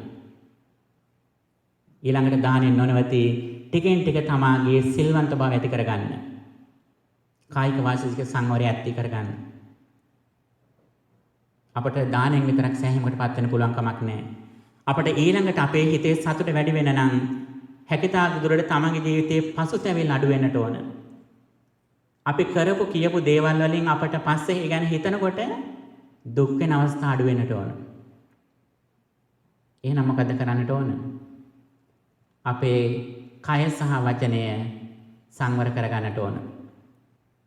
සරලව කියනවා නම් අපේ කට පරිස්සම් කරන් ඉන්න ඕන. ඇතැම් විට දරුවන්ටත් එපා වෙන දෙමව්පියෝ මේ කතා කරන දේවල් වලින්. ඒ නිසා දරුවන්ගෙන් ඥාතීන්ගෙන් සැලකිලි බලාපොරොත්තු වෙනවා නම් ප්‍රධාන දේ තමයි තමන්ගේ භාෂාව හොඳට හසුරවන්න තමා දක්ෂ වෙන්නට ඕන. සම්මා වාචා කියන්නේ මේකයි. සම්මා වාචාව නිකන් මැදදී හොඳ වෙන්න බෑ පින්තුනි. සම්මා වාචාව ඇති වෙන නම් මොකද්ද තියෙන්න ඕන? සම්මා සංකප්ප තියෙන්න ඕන. හොඳ සංකල්පන තියෙන්නට ඕන. සම්මා සංකල්ප ඇති වෙන නම් මොකද කරන්න ඕන? සම්මා දිට්ඨිය තියෙන්න ඕන. හොඳ දැක්මක් තියෙන කෙනාට තමයි ඔහුගේ හිත පිරිසිදු වෙලා ඔහුගේ වචනෙන් හොඳ වචන කතා වෙන්නේ. මේ සිල්වන්ත බව කොච්චර වටිනවද කියලා බලන්න පින්නතුනි. අපි අසුරු කරන කෙනෙක් මේ බුදුදහමෙන් දේශනා කරපු පංචශීලයෙන් අඩුම ගානේ එකක් හොඳට රකින්නවා කියලා අපි දැක්කොත් අපි දන්නවා නම් කෙනෙක් බොරු කියන්නේ නැහැ කියලා. ඒ බොරු කියන්නේ නැහැ කියන කෙනා ගැන අපට කොච්චර විශ්වසනීයත්වයක් ඇති වෙනවද? අද ලෝකයේ පින්නතුනි කෙනෙක් ගැන විශ්වාස කරන අමාරුම දේ තමයි මේ බොරුව කියන එක. සාමාන්‍ය දිනදා බොරුව විතරක් නෙවෙයි ප්‍රවෘත්ති කීම දක්වාම මේ බොරුව යනවා. ලෝකෙ මිනිස්සුන්ට හිතා ගන්න බෑ කවුද ඇත්ත කියන්නේ කියලා. කවුරු ගැනද විශ්වාසය තියන්නේ කියලා බැරි මට්ටමට මේ බොරුව ව්‍යාප්ත වෙලා තියෙනවා. බුදුදහමේ මූලික ගුණාංගයේ විදිහට සීලෙහි පළවෙනි පියවර විදිහට සලකන්නේ මොකද්ද? සත්‍යවාදී වීම. බුදුදහමේ ඊටාම ලස්සන විග්‍රහයක් වෙනවා ඇතාගේ උපමාවක්. ඇතෙක් යුද්ධයකට ගියහම ඇතා යුද්ධයේදී කටයුතු කරන්නේ ඒ තමන්ගේ ස්වාමිය කැමති විදිහට ජයග්‍රහණය කරා යනවා. ඒ ජයග්‍රහණය කරා යන වෙලාවේදී ඔහු තමන්ගේ ඉදිරියට එන සියලුම ප්‍රහාර වලට මුහුණ දෙනවා. ඊතල පහරාවත් වෙනත් ප්‍රහාරයක් ආවත් ඔහු සාර්ථකව මුහුණ දෙමින් ඉදිරියට යනවා. ඔහුගේ කර මත ඉන තමන්ගේ ස්වාමි පුරුෂය ආරක්ෂා කරන යුද්ධය ජයග්‍රහණය කරන. ඔහුගේ අතපය ගැන බලාපොරොත්තුවක් නැහැ. ඔහුගේ ශරීර අනිත් අවයව ගැන බලාපොරොත්තුවක් නැහැ. ඔහුගේ ඇස් දෙක උනත් ඔහු පරිත්‍යාග කරන්න සූදානම්. නමුත් ඔහු එකක් ආරක්ෂා කරනවා. මොකද්ද? ඒ තමයි හොඬවැල. හොඬවැල කටේ දාගෙන ඉන්නේ. හොඬවැල එළියට ගන්නෑ. ඇයි ඒකට හේතුව? ඇතාට තියෙන වටිනාම අවයවය හොඬවැල. අන්නේ හොඬවැලේ ආරක්ෂා කරමින් තමයි ඇතා මේ සියලුම ප්‍රහාරවලට මුහුණ දෙන්නේ. හොඬවැල එළියට ගන්නෑ. හැබැයි යම් කිසි වෙලාවක හොඬවැල එළියට ගන්නවා. ගන්නේ අනිත් සියලුම දේවල් වලින් ඔහුට සෑහීමකට පත් වෙන්න බැරි වුණොත් ජීවිතයේ අවසාන වතාවට ගන්න ආයුධය තමයි හොඬවැල. හොඬවැල එළියට අරන් ප්‍රහාරයට සූදානම් වෙනවා. මේ හොඬවැලින් ප්‍රහාරයට සූදානම් වෙනකොටම ඔහුගේ ස්වාමිය දන්නවා දැන් යුද්ධය අවසාන භාගය යන්නේ කියලා. ආයුධ නැති වෙන දෙයක් නැහැ. මෙන්න මේ උපමාව බුදුදහමේ දේශනා කරන්නේ මොකටද? මේක දේශනා කරන්නේ මේ බොරුව කියන කාරණයට. යම්කිසි කෙනෙකුගේ ජීවිතය තුළ බොරුවෙන් නම් ජීවත් වෙන්නේ බොරු කියනවා නම් ඒ කෙනාගේ අනිත් ගුණයක් බලාපොරොත්තු වෙන්න බෑ කියන එක කියන්නේ. මේක සරල දෙයක් නෙවෙයි පින්තුනි. මෙන්න මෙතනින් ආරම්භ කරන ආධ්‍යාත්මික ගුණාංග ටික අපි ඊට පස්සේ අපි සොරකම් කිරීමෙන් වළකිනවා. බලන්න මේ ගුණාංග දෙකක් අපි රැක්කත් බොරු කීම සහ සොරකම් කිරීම කියන මේ දෙකෙන් සිල්පද දෙකක් අපි ආරක්ෂා කරත් අපේ ජීවිතයේ කොයිතරම් පරිවර්තනයක් වේවිද? දැන් බලන්න කවුරු හරි අපි අලුත් කෙනෙක් ආශ්‍රය කරනකොට අපි එයා ගැන දන්න වෙනත් අපේ හිතවත් කෙනෙක් කියනවා නම් අපි එයා ගැන විස්තර අහනවා කලින් නේද? අපි මොකක්ද අහන්නේ එයා ගැන? ඒ පුද්ගලයා හොරබොරු නැති කෙනෙක්ද කියලා අහන්නේ නේද? හොරබොරු නැති කෙනෙක්ද එයා කියලා අහන්නේ. දැන් අපේ ස්ථානයකට සේවා ස්ථානයකට අපේ කඩේට අපේ බිස්නස් එකට කවුරු හරි සම්බන්ධ කරගන්න ඔබ කැමති නම් ඔබ බලන්නේ පළවෙනි ලක්ෂණ දෙක මේ දෙක. හොරබොරු නැති කෙනෙක්ද කියලා අහන්නේ. ඔහු සත්තු මරනවද කියලා අහන්නේ නැහැ. ඔහු මත්පැන් බොනවද කියලා අහන්නේ නැහැ. ඒව අහන්නේ පස්සේ. පළමුවෙන්ම අහන්නේ මේ ලක්ෂණ දෙක. හොරබොරු නැති කෙනෙක්ද කියලා අහන්නේ. ඊට පස්සේ ටිකෙන් ටික තව ඒවත් බලාපොරොත්තු වෙනවා. මත්පැන් පානය නොකරන නම් තවත් හොඳයි. කාමයේ වරද හැසිරෙන්නේ නැත්නම් තවත් හොඳයි. මෙහෙම අනිත් ගුණාංගට ඊළඟට බලාපොරොත්තු වෙනවා. පින්වතුනි බලන්න මේ සිල්පද දෙකක් ආරක්ෂා කරාම කොයිතරම් අපේ ජීවිතේට වටිනාකමක් ලැබෙනවද? පින්වතුනි මේ පංචශීලීම අපි ආරක්ෂා කරොත් අපේ ජීවිතේ කොච්චර වටිනවද? කොයිතරම් අපි වටින පුද්ගලයෙක් වෙනවද? ඕනම තැනක අපට නිර්භයව සාර්ථකව මුහුණ දෙන්න පුළුවන් නේද අපට? මේ සිල්වන්ත බවම අපට මරණයෙන් පස්සේ සුගතිගාමී වෙන්නත් හේතුවක් වෙනවා. අන්න ඒ නිසා පින්වතුනි මේ සිල්වන්ත ජීවිතය ගැන බුදුදහමේ නිතර අවධාරණය කරලා තියෙනවා. කායික වාචික සංවරය අපි ඇති කරගත්තා නම් ඒ ඇති කරගත්තු පමණට Tamanට අනිත් අයගෙන් එන දෝෂාරෝපණ වලින් මිදෙන්නට මේ සමාජයේ ගෞරවාන්විතව ජීවත් වෙන්නටත් ඒක Tamanට හේතුවක් වෙනවා. ලෝකේ අනිත් අයවට ප්‍රශංසා නොකරත් ගෞරව නොකරත් Tamanට Taman ගැන හිතනකොට ලොකු සතුටක් ඇති වෙනවා. ඇතැම්ට කලකදී අඩුපාඩුකම් සිදු වුණා වෙන්න පුළුවන්. නමුත් තේරුම් ආපු ගමන් ඉඳලම මේ වැරදි වලින් අපි නිදහස් වෙන්න උත්සාහ කරන්න ඕනේ. සිල්වන්ත භාවයෙන් ටිකෙන් ටික ඉදිරියට ගිහිල්ලා ඊට පස්සේ මේ තැනත්තා තමන්ගේ ජීවිතේ වඩාත්ම ආධ්‍යාත්මික පැත්තට යොමු කරගන්නවා. ඒ මොකද්ද? ඒ තමයි තැනත්තා ටිකෙන් ටික සිහිය නුවණ දිනු කරනවා. හිතේ සමත අරමුණක් දිනු කරගන්නවා. ජීවිතේ කරපු හොඳ දේවල් සිහිපත් කරගන්නවා. දානමය වශයෙන් කමක් කළා තියෙනවා නම් ඒ දානේ දීපු වෙලාවේදී විතරක් නෙවෙයි ඒක පස්සේ අපට දානානිසංස විදියට නැත්නම් ඡාගානුස්සති භාවනාවක් විදියට වඩන්න පුළුවන්. මෙතන බොහෝ පින්නතුන් ඉන්නවා, ලෙඩුට උපස්ථාන කරන පින්නතුන් ඉන්නවා. ඒ වගේම අනිත්‍යයට ආහාර පාන ආදීන් සංග්‍රහ කරන පින්තුන් ඉන්නවා. දරුවන්ට උගන්වන පින්තුන් ඉන්නවා. නොයෙක් විදිහේ දැහැමි රැකියා කරන පින්තුන් තමයි මෙතන ඉන්නේ. ඔබ මේ සේවය තුළදී ඔබ කළා වූ පරිත්‍යාගයන් සිහිපත් කරන්න. අන්න ඒක පින්තුනේ භාවනාවක් වෙනවා. ඔබේ දෑතින් දීපු දානයන් සිහිපත් කරන්න. ඔබ ලෙඩ්ඩුන්ට අනුකම්පාවෙන් මෛත්‍රියෙන් ප්‍රතිකාර කරපු ආකාරය නැවත නැවතත් සිහි කරන්න. මේක සමත භාවනාවක්. හිත පිරිසුදු කර ගැනීමේ භාවනා ටෙක්නික් එකක් විදිහට පාවිච්චි කරන්න පුළුවන්. එතනින් නොනවතී පින්තුනේ අපිට ටික ටික ගිහිලා අපිට මෛත්‍රිය භාවනාව වඩන්න පුළුවන්. සියලු සත්වෝ සුවපත් වෙත්වා කියන ප්‍රාර්ථනාව ටිකෙන් ටික දිනු කරගන්න පුළුවන් නම් ඒ දිනු කිරීමේ ප්‍රතිඵල විදියට පින්තුනේ අපට දවසට වැඩිපුර වාර ගාණක් අපේ හිත සතුටෙන් පවත්වා ගන්නට පුළුවන්කම තියෙනවා. ඇයි ඒකට හේතුව අපිට අනිත් අයගේ වැරදි අඩුපාඩුකම් හිතට එන ප්‍රමාණයෙන් එනම අඩු වෙනවා. අපේ හිතේ තියෙන ලස්සන නැති වෙන්නේ බොහෝ විට අනිත් අයගේ අඩුපාඩුකම් ගැන සිහිපත් කරන්න ගිහිල්ලා. නමුත් කෙනෙක් මෛත්‍රී සාගත ලෝකෙ දෙස බලන හුරුනොතින් ඔහුට පේනවා කලක් යද්දී මේ ලෝකෙම ඉන්නේ පිටස්තර අය නෙවෙයි අපේමයි නේද කියලා මතක් වෙනවා. ඔහු මේ මෛත්‍රිය වඩනකොට නිකන් නෙවෙයි ඔහුට කම්මසගතා ඥානෙ දිනු වෙනවා. මේ සසර ආපු ගමනේදී Tamanට අම්ම නොවෙච්ච තාත්තා නොවෙච්ච දූ දරුවන් නොවෙච්ච සහෝදර සහෝදරයන් නොවෙච්ච කිසිම කෙනෙක් මිනිසයන් අතර විතරක් නෙවෙයි මේ තිරිසංගත සත්ව අතරවත් නැහැ පින්නතුනි. මේ අනුකම්පාව වෙන විට පුදුම විදිහේ මෛත්‍රියක් කරුණාවක් ලෝකේ ගෙරියනවා.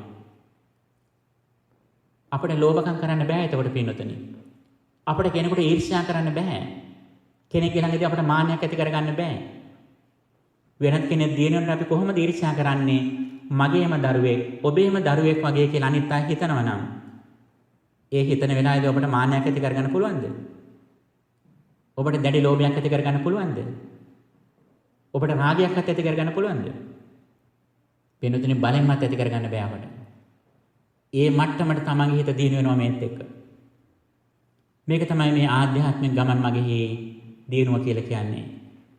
බුදුරජාණන් වහන්සේ දේශනා කරනවා යම්කිසි කෙනෙක් එක සුළු මොහොතක් හරි එක සමත අරමුණක මෛත්‍රී භාවනාව, බුදුගුණ භාවනාව, ආනාපාන සතිය මෙන්න මේ වගේ කුසල අරමුණක හිත එකතෙන් කරගෙන ඉන්න Taman දක්ෂ වුණොත් අන්න ඒ සමාධිමත් වෙච්ච සිතින් ලැබෙන සතුට, මානසික සුවය, ආධ්‍යාත්මික සතුට මේ මුළු කාම ලෝකෙම තියෙන සියලුම සතුටට වඩා ඉහළයි කියලා. කාම ලෝකය කියන්නේ මොකද්ද? මේ මනුස්ස ලෝකයත්. මනුස්ස ලෝකේ ලබන තියෙනවා නම් ඉහළම සැපත තමයි සක්විති රජ පදවිය. අන්න ඊටත් වඩා දිව්‍ය ලෝකේ ලබනවා නම් ලබන්නේ ඉහළම සතුට මොකද්ද? ඉහළම පදවිය. ඒ තමයි සක්‍ර දේවේන්ද්‍ර පදවිය. මෙන්න මේ දෙකෙන්ම ලබන සතුටට වඩා ඉහළ සුවයක් විඳින්න පුළුවන්. ටික වේලාවක් හරි එක අරමුණක කුසල අරමුණක තමයි හිත තියාගන්නට දක්ෂ වුණොත්. මේක තමයි ස්කිල් එක කියලා කියන්නේ. මේක තමයි සැබෑ දක්ෂතාවය කියලා අපි කියන්නේ. මෙතනින් නොනවතී පින්නතුනේ තවත් අපි ඉදිරියට යනවා. මෙන්න මේ කාලපරාසය ටිකෙන් ටික වැඩි කරගන්නවා. වැඩි කරන්න පින්නතුනේ හිතන්න එපා මේක S2 පියාගෙන විතරක් කරන්න භාවනාවක් කියලා. මේක අපේ ජීවිතයට සාමාන්‍ය කරන වෙනවා. වෙනද අපි ගෙදර කැම ටික උයනකොට, රැකිරක්ෂා කරනකොට, පාර යනකොට මුළු ලෝකෙම දේවල් හිතේ අපි ගියේ. මේ ආධ්‍යාත්මික ගමන් මගට පිවිසෙච්ච කෙනා පින්නතුනේ කලක් යනකොට මොකද්ද වෙන්නේ? ඔහු දැන් වැඩ කටයුතු කරන්නේ භාවනා කරමින්. වෙනද නිකන් ගෙදර කැම ටික උයපු කෙනා, වෙනද නොයෙක් දේවල් හිත පාරේ ගමන් කරපු කෙනා දැන් ගමන් කරන්නේ මෛත්‍රී භාවනා වඩමින්. බුදුගුණ භාවනා වඩමින්, ආනාපාන සතිය වඩමින්. මේ හැම භාවනාවකටම පින්නතුනේ අපට වටිනාකමක් දෙන්න පුළුවන්. ඒ අපේ ජීවිතේට ප්‍රැක්ටිස් කරනවා නම් අපි අපේ ජීවිතේට වටිනාකම දෙන්නේ මෙන්න මේත් එක්ක. අපේ ජීවිතේ වටින්නේ පින්නතුනේ අපි ලබපු අධ්‍යාපනයවත්, අපි පාවිච්චි කරන වාහනයවත්, අපේ ගෙදරවත්, අපේ දරුවන්ගේ අධ්‍යාපනයවත් නෙවෙයි. අපට සැබෑ ලෙසම වටින්නේ අපි මේ මොහොතේ ඉන්න මානසික ස්වභාවය. ඔබ කොයිතරම් වටිනා වාහනයක ඇවිල්ලා හිටියත් ඔබ කොයි වාහනෙන් ආවද කියලා දැන් අපි දන්නේ නැහැ. අපිට ඒ වාහනේ පේන්නවත් නැහැ. ඔබේ දරුවන් කවුද කියලා අපි දන්නෙත් නැහැ. ඔබේ ගෙදර කොච්චර ලොකුද? ඉඩම කොච්චර ලොකුද? ඔබට කොච්චර උපාධි තියෙනවද? ඒව කවුරුවත් අනිත්‍යය දන්නේ නැහැ. ඇතැම්මට අපි හිතන් ඉනවා මට මෙච්චර උපාධි තියෙනවා මම මේ රැකියාව කරන්න මට අනිත්‍යය ගරු කරන්න ඕන කියලා. ඇතැම්මට මතක් වෙනකොට හොඳට කඳක් කෙලින් වෙනව නේද? එහෙම වෙනව නේද? ඒක තමයි ස්වභාවය. නමුත් පින්වතුනි ඒක අපිට පුද්ගලිකව අදාළ දෙයක්. ඒක නෙවෙයි ඇත්තටම අපේ සතුට අපේ දියුණුව තීරණය කරන සාධකය. අපේ දියුණුව තීරණය කරන සාධකය අපේ හිත. අපේ වටිනාකම තීරණය කරන සාධකය අපි කොයිතරම් ඉහළ මට්ටමින් හිතනවාද කියන කාරණේ. කොයි මට්ටමින් හිතනවාද කොච්චර ඉහළ මට්ටමින් හිතනවාද කියන එක තීරණය වන්නේ එක පැත්තකින් අපේ හිතේ කොයිතරම් දුරට ලෝභය සහ ද්වේෂය greed and anger මෙන්න මේ දෙක කොච්චර දුරට තමා අඩු කරගෙන ඉන කෙනෙක්ද? නැත්නම් අනිත් කෙනෙක් කෙරෙහි පරිත්‍යාගයක් කරන්නට නැත්නම් අනිත් කෙනා කෙරෙහි මෙත්සිත වඩන්නට කොයිතරම් අපේ සිත හුරු කරගෙන තියනවාද කියන කාරණයයි ආරම්භක පියවරේදී අපේ වටිනාකම තීරණය වෙන්නේ. ඒ වටිනාකම මත තමයි ඇත්තටම අපේ සතුට තීරණය කරන්නේ. අපි හැම දෙයක්ම කරන්නේ මේ සතුට සඳහා. ඒ සතුට ඇති වෙන්න නම් ආරම්භක පියවරේදී සිල්වන්ත විඳගෙන හැකිතාක් දුරට එක පැත්තකින් පරිත්‍යාගශීලීත්වයේ දිනන විදිහට ඉන්නට ඕන, අනිත් පැත්තෙන් මෛත්‍රී සාගත ඉන්නට ඕන. මෙන්න මේක තමයි ලෝකයේ තුල සාර්ථක වෙන ක්‍රම විදිහට බුදුරජාණන් වහන්සේ දේශනා කළේ. නමුත් පින්වතුනි මෙතනින් බුදුදහම නැවතිලා නැහැ. අපි ලෝභය අඩු කරගෙන හිටියත්, අපි ද්වේෂය අඩු කරගෙන හිටියත්, අපි තාමත් අවිද්‍යාව තුල ඉන්නේ. අපි තවමත් භවය තුල ඉන්නේ. අපිට තවමත් භව සංයෝජනයේ තියෙනවා. අපි තවදුරටත් සංසාර චක්‍රයේ ඉන්නේ. පින්වතුනි මෙන්න මෙතනනොත් ඉහළ පියවරකට අපි ඔසවා තබන්නට තමයි බුදුරජාණන් වහන්සේ කෙනෙක් ලෝකේ පහළ වෙන්නේ. ඒ මොකද්ද? ඒ තමයි ප්‍රඥාව දියුණු කරන ක්‍රමය. නැත්තම් ඇත්තටම මේ මොහොතේ අපේ ජීවිතේට සිද්ධ වෙන්නේ මොකද්ද කියන එක තේරුම් ගන්න එක.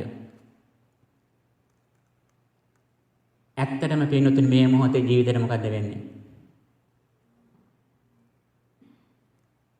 ඔබට හිතෙන්න පුළුවන් ඔබ ඇසින් රූප දකිමින් ඉන්නවා කියලා. ඔබට හිතෙන්න පුළුවන් ඔබේ ගෙදර යම්කිසි තැනක තියෙනවා. ඔබේ දූ දරුවන් යම්කිසි තැනක ඉන්නවා. මේ වගේ දේවල් ඔබට හිතෙන්න පුළුවන්. අතීතයේ දැකපු දේවල් නැති වුණත් ඇතැමට ඔබට මේ මොහොතේ හිතෙන්න පුළුවන් ඔබ ඉස්සරහා මේ රූප ටිකක් පේනවා. ඔබේ කනට මේ ශබ්ද ටිකක් ඇහෙනවා කියලා හිතන් ඉන්නේ. මේ පේන රූපය මේ මොහොතේ පේන දෙයක් විදිහට ඔබට හිතෙන්න පුළුවන්. ඇත්තටම පින්වතුනි යථාර්ථය මොකද්ද? ඔබ මේ ඇසට දකින රූපය ඔබට හිතෙන්නේ මේ වර්තමානයේ දකින රූපයක් කියලා. ඇත්තටම පින්වතුනි හිත ඊටාම වේගවත්. ඒ වේගවත් බවට වචන වලින් නිම කරන්න බෑ. අපි ඇසට රූපයක් දැකලා ඒක තේරුම් ගන්නකොට අර මුලින් දැකපු රූපයත් ඒ රූපය දකින හේතු වෙච්ච ඇසත් චක්කු විඥානයත් චක්කු සම්පස්සයත් චක්කු විඥානයේ මේ සියලුම අවස්ථා නිරුද්ධ වෙලා අවසන්. ඔබ මේ මොහොතේ බණ කියන මේ හාමුදුරු දිස බලන විටත් අහවල් හාමුදුරු කියලා හඳුනා ගන්න ඕනේ නැහැ. බාහිර රූපයක් තියෙනවා කියලා දැනගන්නකොටම ඔබ දැනගන්නේ ඇසින්වත් රූපෙන්වත් චක්කු විඥාණයෙන්වත් චක්කු සම්පස්සෙන්වත් චක්කු සම්පස්සජා වේදනාවෙන්වත් නෙවෙයි. දැනගන්නේ මොකකින්ද? දැනගන්නේ මනෝ විඥාණයෙන්.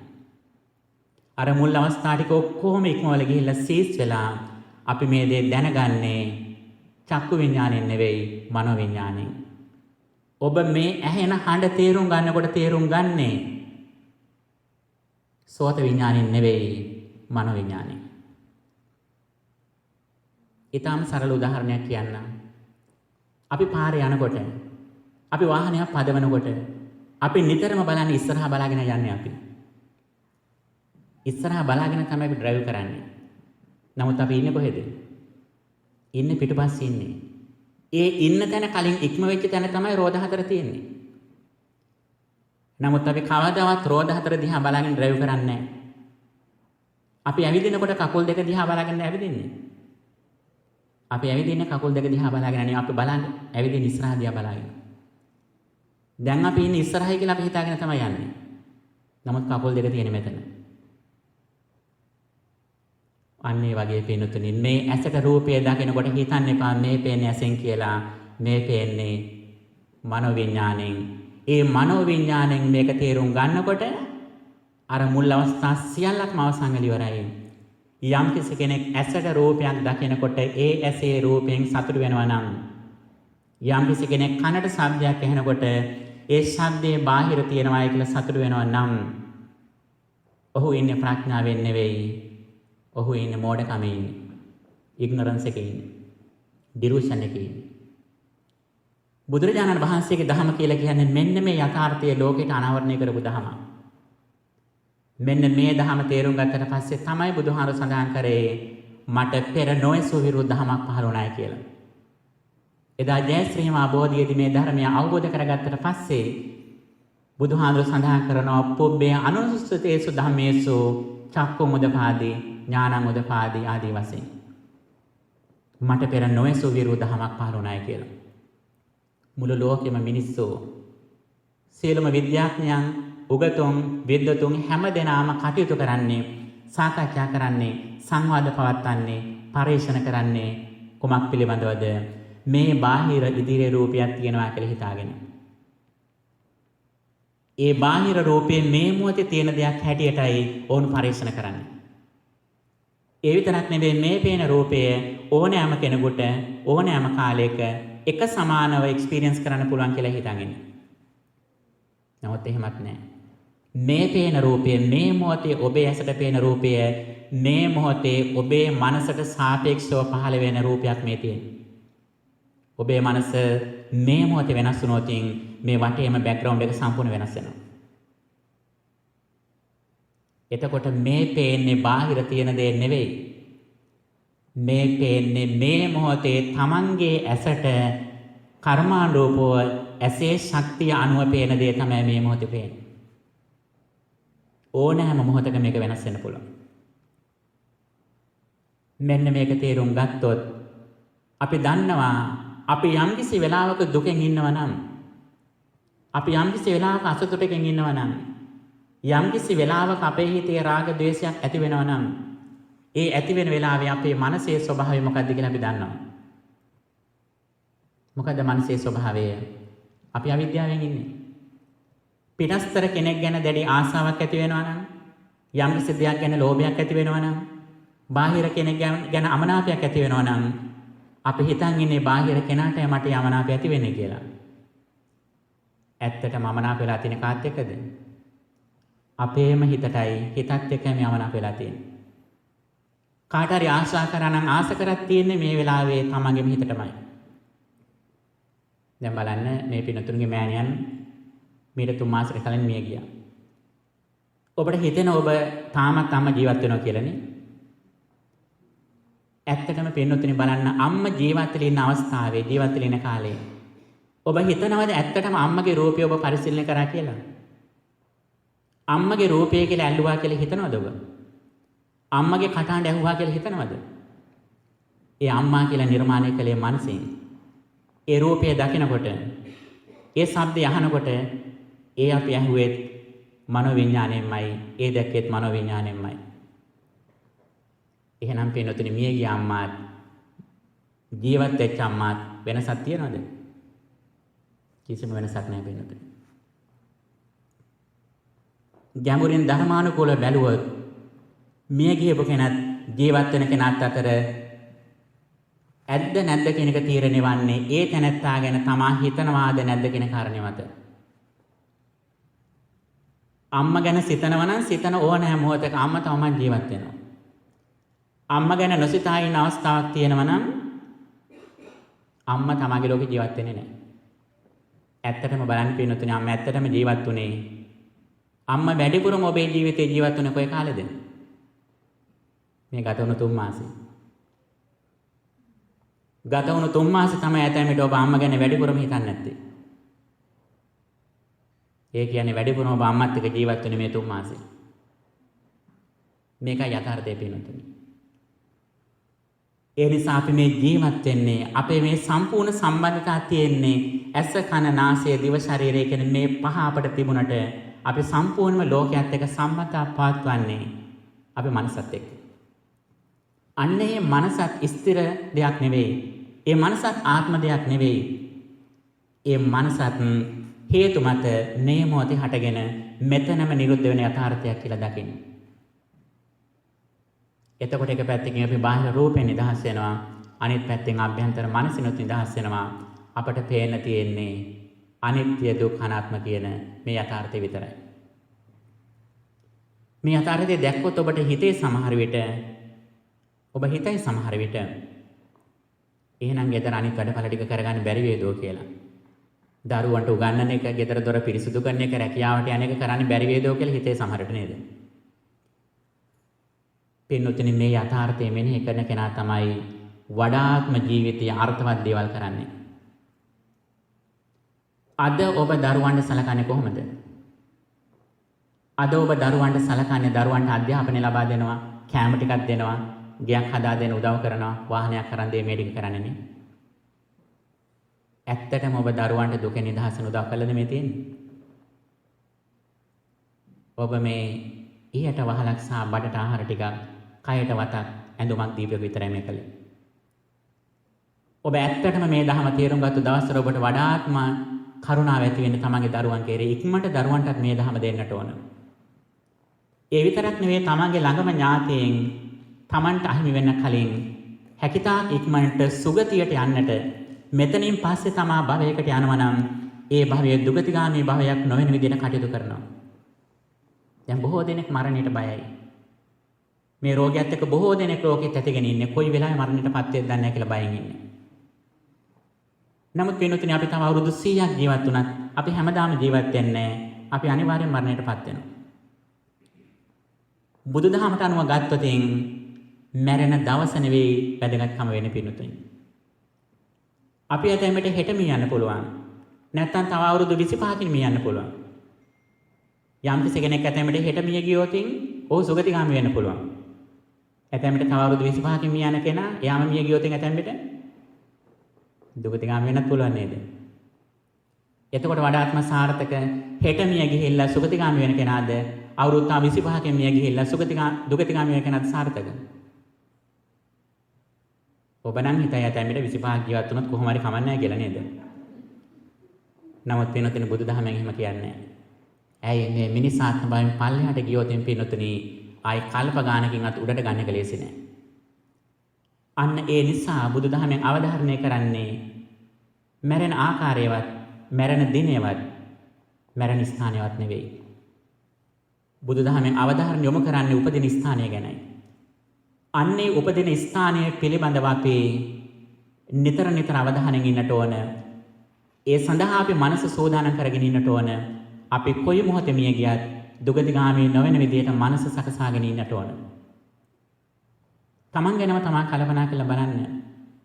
තමා මරණයටපත් වෙන මොහොතේ ඊළඟට සුගතියට යන්න පුළුවන් විදිහට තමා මානසිකව සූදානම්ද කියලා. බොහෝ දෙනෙක් කියනවා මම නම් දුගතිගාමී වෙන්නේ නැහැ කියලා නේද? මේ පින් කරන පින්නතුන් ඉන්නේ බොහෝ විට දාන ආදී පින් දාන සීල ආදී ප්‍රතිපත්ති පුරන පින්නතුන් ඉන්නේ. ඔබ බොහෝ දෙනෙකුට එහෙම හිතන්න පුළුවන්.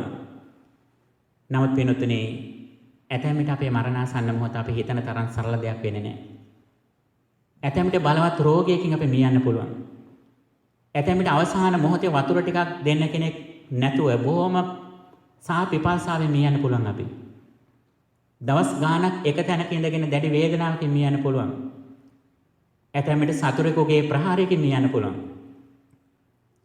අන්න එවැනි අවස්ථාවක මිය ගියත් තමා දුගතිගාමී නොවන විදියට තම තමන් මානසිකත්වයේ සකසාගෙන ඉනවාද කියලා බලන්න. මෙන්න මේකෙන් තමයි අපේ සාර්ථකත්වය බලන්නේ. ඒක මරණ මොහොතේ ඇති කරගන්න දෙයක් නෙවෙයි. ඒක තමයි හැකි ඉක්මනින් මේ හැකියාව, මේ කුසලතාවය අපි ඇති කරගන්නට ඕනේ. මේක බලන්න සලකුණු කිහිපයක් තියෙනවා. දිනකට වැඩිපුර තමන්ට මතක් වෙන්නේ තමා කරපු හොඳ යහපත් දේවල් නම්, නැත්තම් බුද්ධ ධම්ම සංඝ කෙනෙක් තෙරුවර නම්, ලෝකෙ හිටිය සත්පුරුෂය පිළිබඳව නම් තමට හිතෙන්නේ, තමා රැකපු සීලය ගැන නම් තමට හිතෙන්නේ. මෙන්න මේකෙන් තමන්ට යම්කිසි විදියක සහතිකයක් දෙන්න පුළුවන් තමා සුගතියට යනවා කියලා. මේක තමයි පින්නතුනේ නියම ඉන්ෂුරන්ස් එක. මේ සුගතියට යන එක විතරක් නෙවෙයි බුදුදහමෙන් සඳහන් කරන්නේ දුකෙන් නිදහස් වෙන එක. මේ මොහොතේම තමා කොයිතරම් දුරට ප්‍රඥාවෙන් ඉනවද කියන කාරණය. ඇත්තටම ඔබ බුදුහාඳුරන්ට ආදරේ නම් ඇත්තටම ඔබට බණ කියන ස්වාමීන් වහන්සේලාට මේ ධර්මයේ වසර 2600ක් ආරක්ෂා කරපු ඒ උතුම් ස්වාමීන් වහන්සේලාට ඔබ ගෞරවයක් කරනවා නම් ඔබ නිතරම බැලිය යුතු කාරණයක් තියෙනවා. ඒ මොකද්ද? ඒ තමයි තමන් බලන්න තමන් දැන් ප්‍රඥාවෙන්ද ඉන්නේ කියලා. ඇහැට රූපයක් පේනකොට බලන්න තමා මේ රූපය දැස රූපේ විඥානට්ඨිතියක් වෙලා විඥානේ බැසගෙනද ඉන්නේ. ඒ රූපය දකිද්දී ඒ රූපය දකින්න මනසින් කියලා මනස පැත්තෙන්ද මයින්ඩ්ෆුල්නස් එකේ දින්නේ කියලා බලන්න.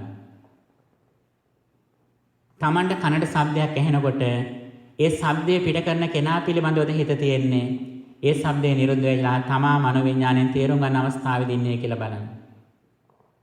ඔබට රසවත් කෑමක් ලැබෙනකොට ඒ කෑමේ රසය ගැන, කෑමේ ලස්සන ගැන, කෑම උයපු කෙනා ගැනද මතක් වෙන්නේ? මතක් වුණත් කමන්නේ. ඉතින් ඒ දරසට වෙලා තියෙන කෙනා ගැන ඉතින් මතක් වෙනවා අපට. නමුත් වෙනතුනේ අපි ප්‍රඥාවෙන් දකින්නට ඕන මේ රසය තමා භුක්ති විඳිනකොට රස විඳින්නේ මනසින් කියන එක. ඒ කෑම දකිනකොට දකින්නේ මනසින් කියන එක දකින දක්ෂ වෙන්නට ඕන. අන්න එහෙම වුණොතින් බාහිර ලෝකයකට අපිව කන්ට්‍රෝල් කරන්න බෑ. මේක තමයි බුදුරජාණන් වහන්සේ දේශනා කළේ අත්ත දීපා භික්ඛවේ විහෙරත අත්ත සරණාන අඤ්ඤ සරණා. අපේම සිත පිළිසරණක් කරගෙන රැකවරණයක් කරගෙන ඉන්න. ධම්ම දීපා භික්ඛවේ විහෙරත ධම්ම සරණා නාඤ්ඤ සරණා ධර්මයේ පිළිසරණක් කරගෙන ඉන්න වෙනත් පිළිසරණක් නැහැ කියලා. මෙන්න මේක තමයි මේ ලෝකයේ නැමැති මේ විලෙහි හරියට පියුමක් වගේ නෙළුමක් වගේ ලෝටස් එකක් වගේ පద్මාකාර ජීවිතය කියන්නේ මේක. මේ ලෝකේ සමාජයේ ඉන්න පුද්ගලයන් ධර්මයේ තාම පැහැදිලිව දේශනා කරනවා. ලෝකේ මිනිස්සු බොහොම ආසාවෙන් ඉන්න ලෝකයක අපි මේ ඉන්නේ.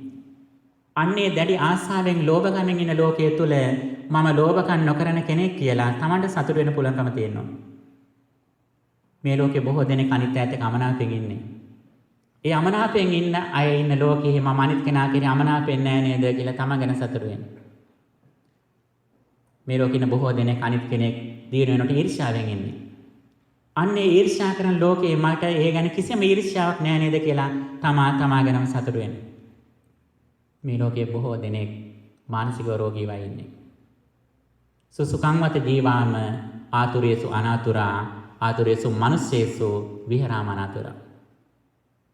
මානසිකව රෝගීන් ඉන්න ලෝකයේහි මම මානසිකව නිරෝගී වෙන කෙනෙක් කියලා තමන් ගැන තමා සතුට වෙන්න.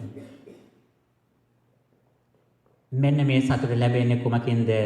එක පැත්තකින් හැකිතාක් සිල්වන්ත වෙන්න, කායික වාචික සංවරය ඇති කරගන්න. අනිත් පැත්තෙන් හැකිතාක් දුරට සමතය එක කුසල අරමුණක හිත ප්‍රැක්ටිස් කරන්න කාලය වැඩි කරගන්න. අනිත් පැත්තෙන් අනිත්‍ය සංඥා මෙනෙහි කරන්න. මේක පින්නතුන බෞද්ධයෙක් වෙන්න ඕනේ. සිල්වන්ත වෙන්නටයි, හිත සමාධිමත් කරගන්නටයි, මයින්ඩ්ෆුල් වෙන්නටයි බෞද්ධයෙක් වෙන්න ඕනේ.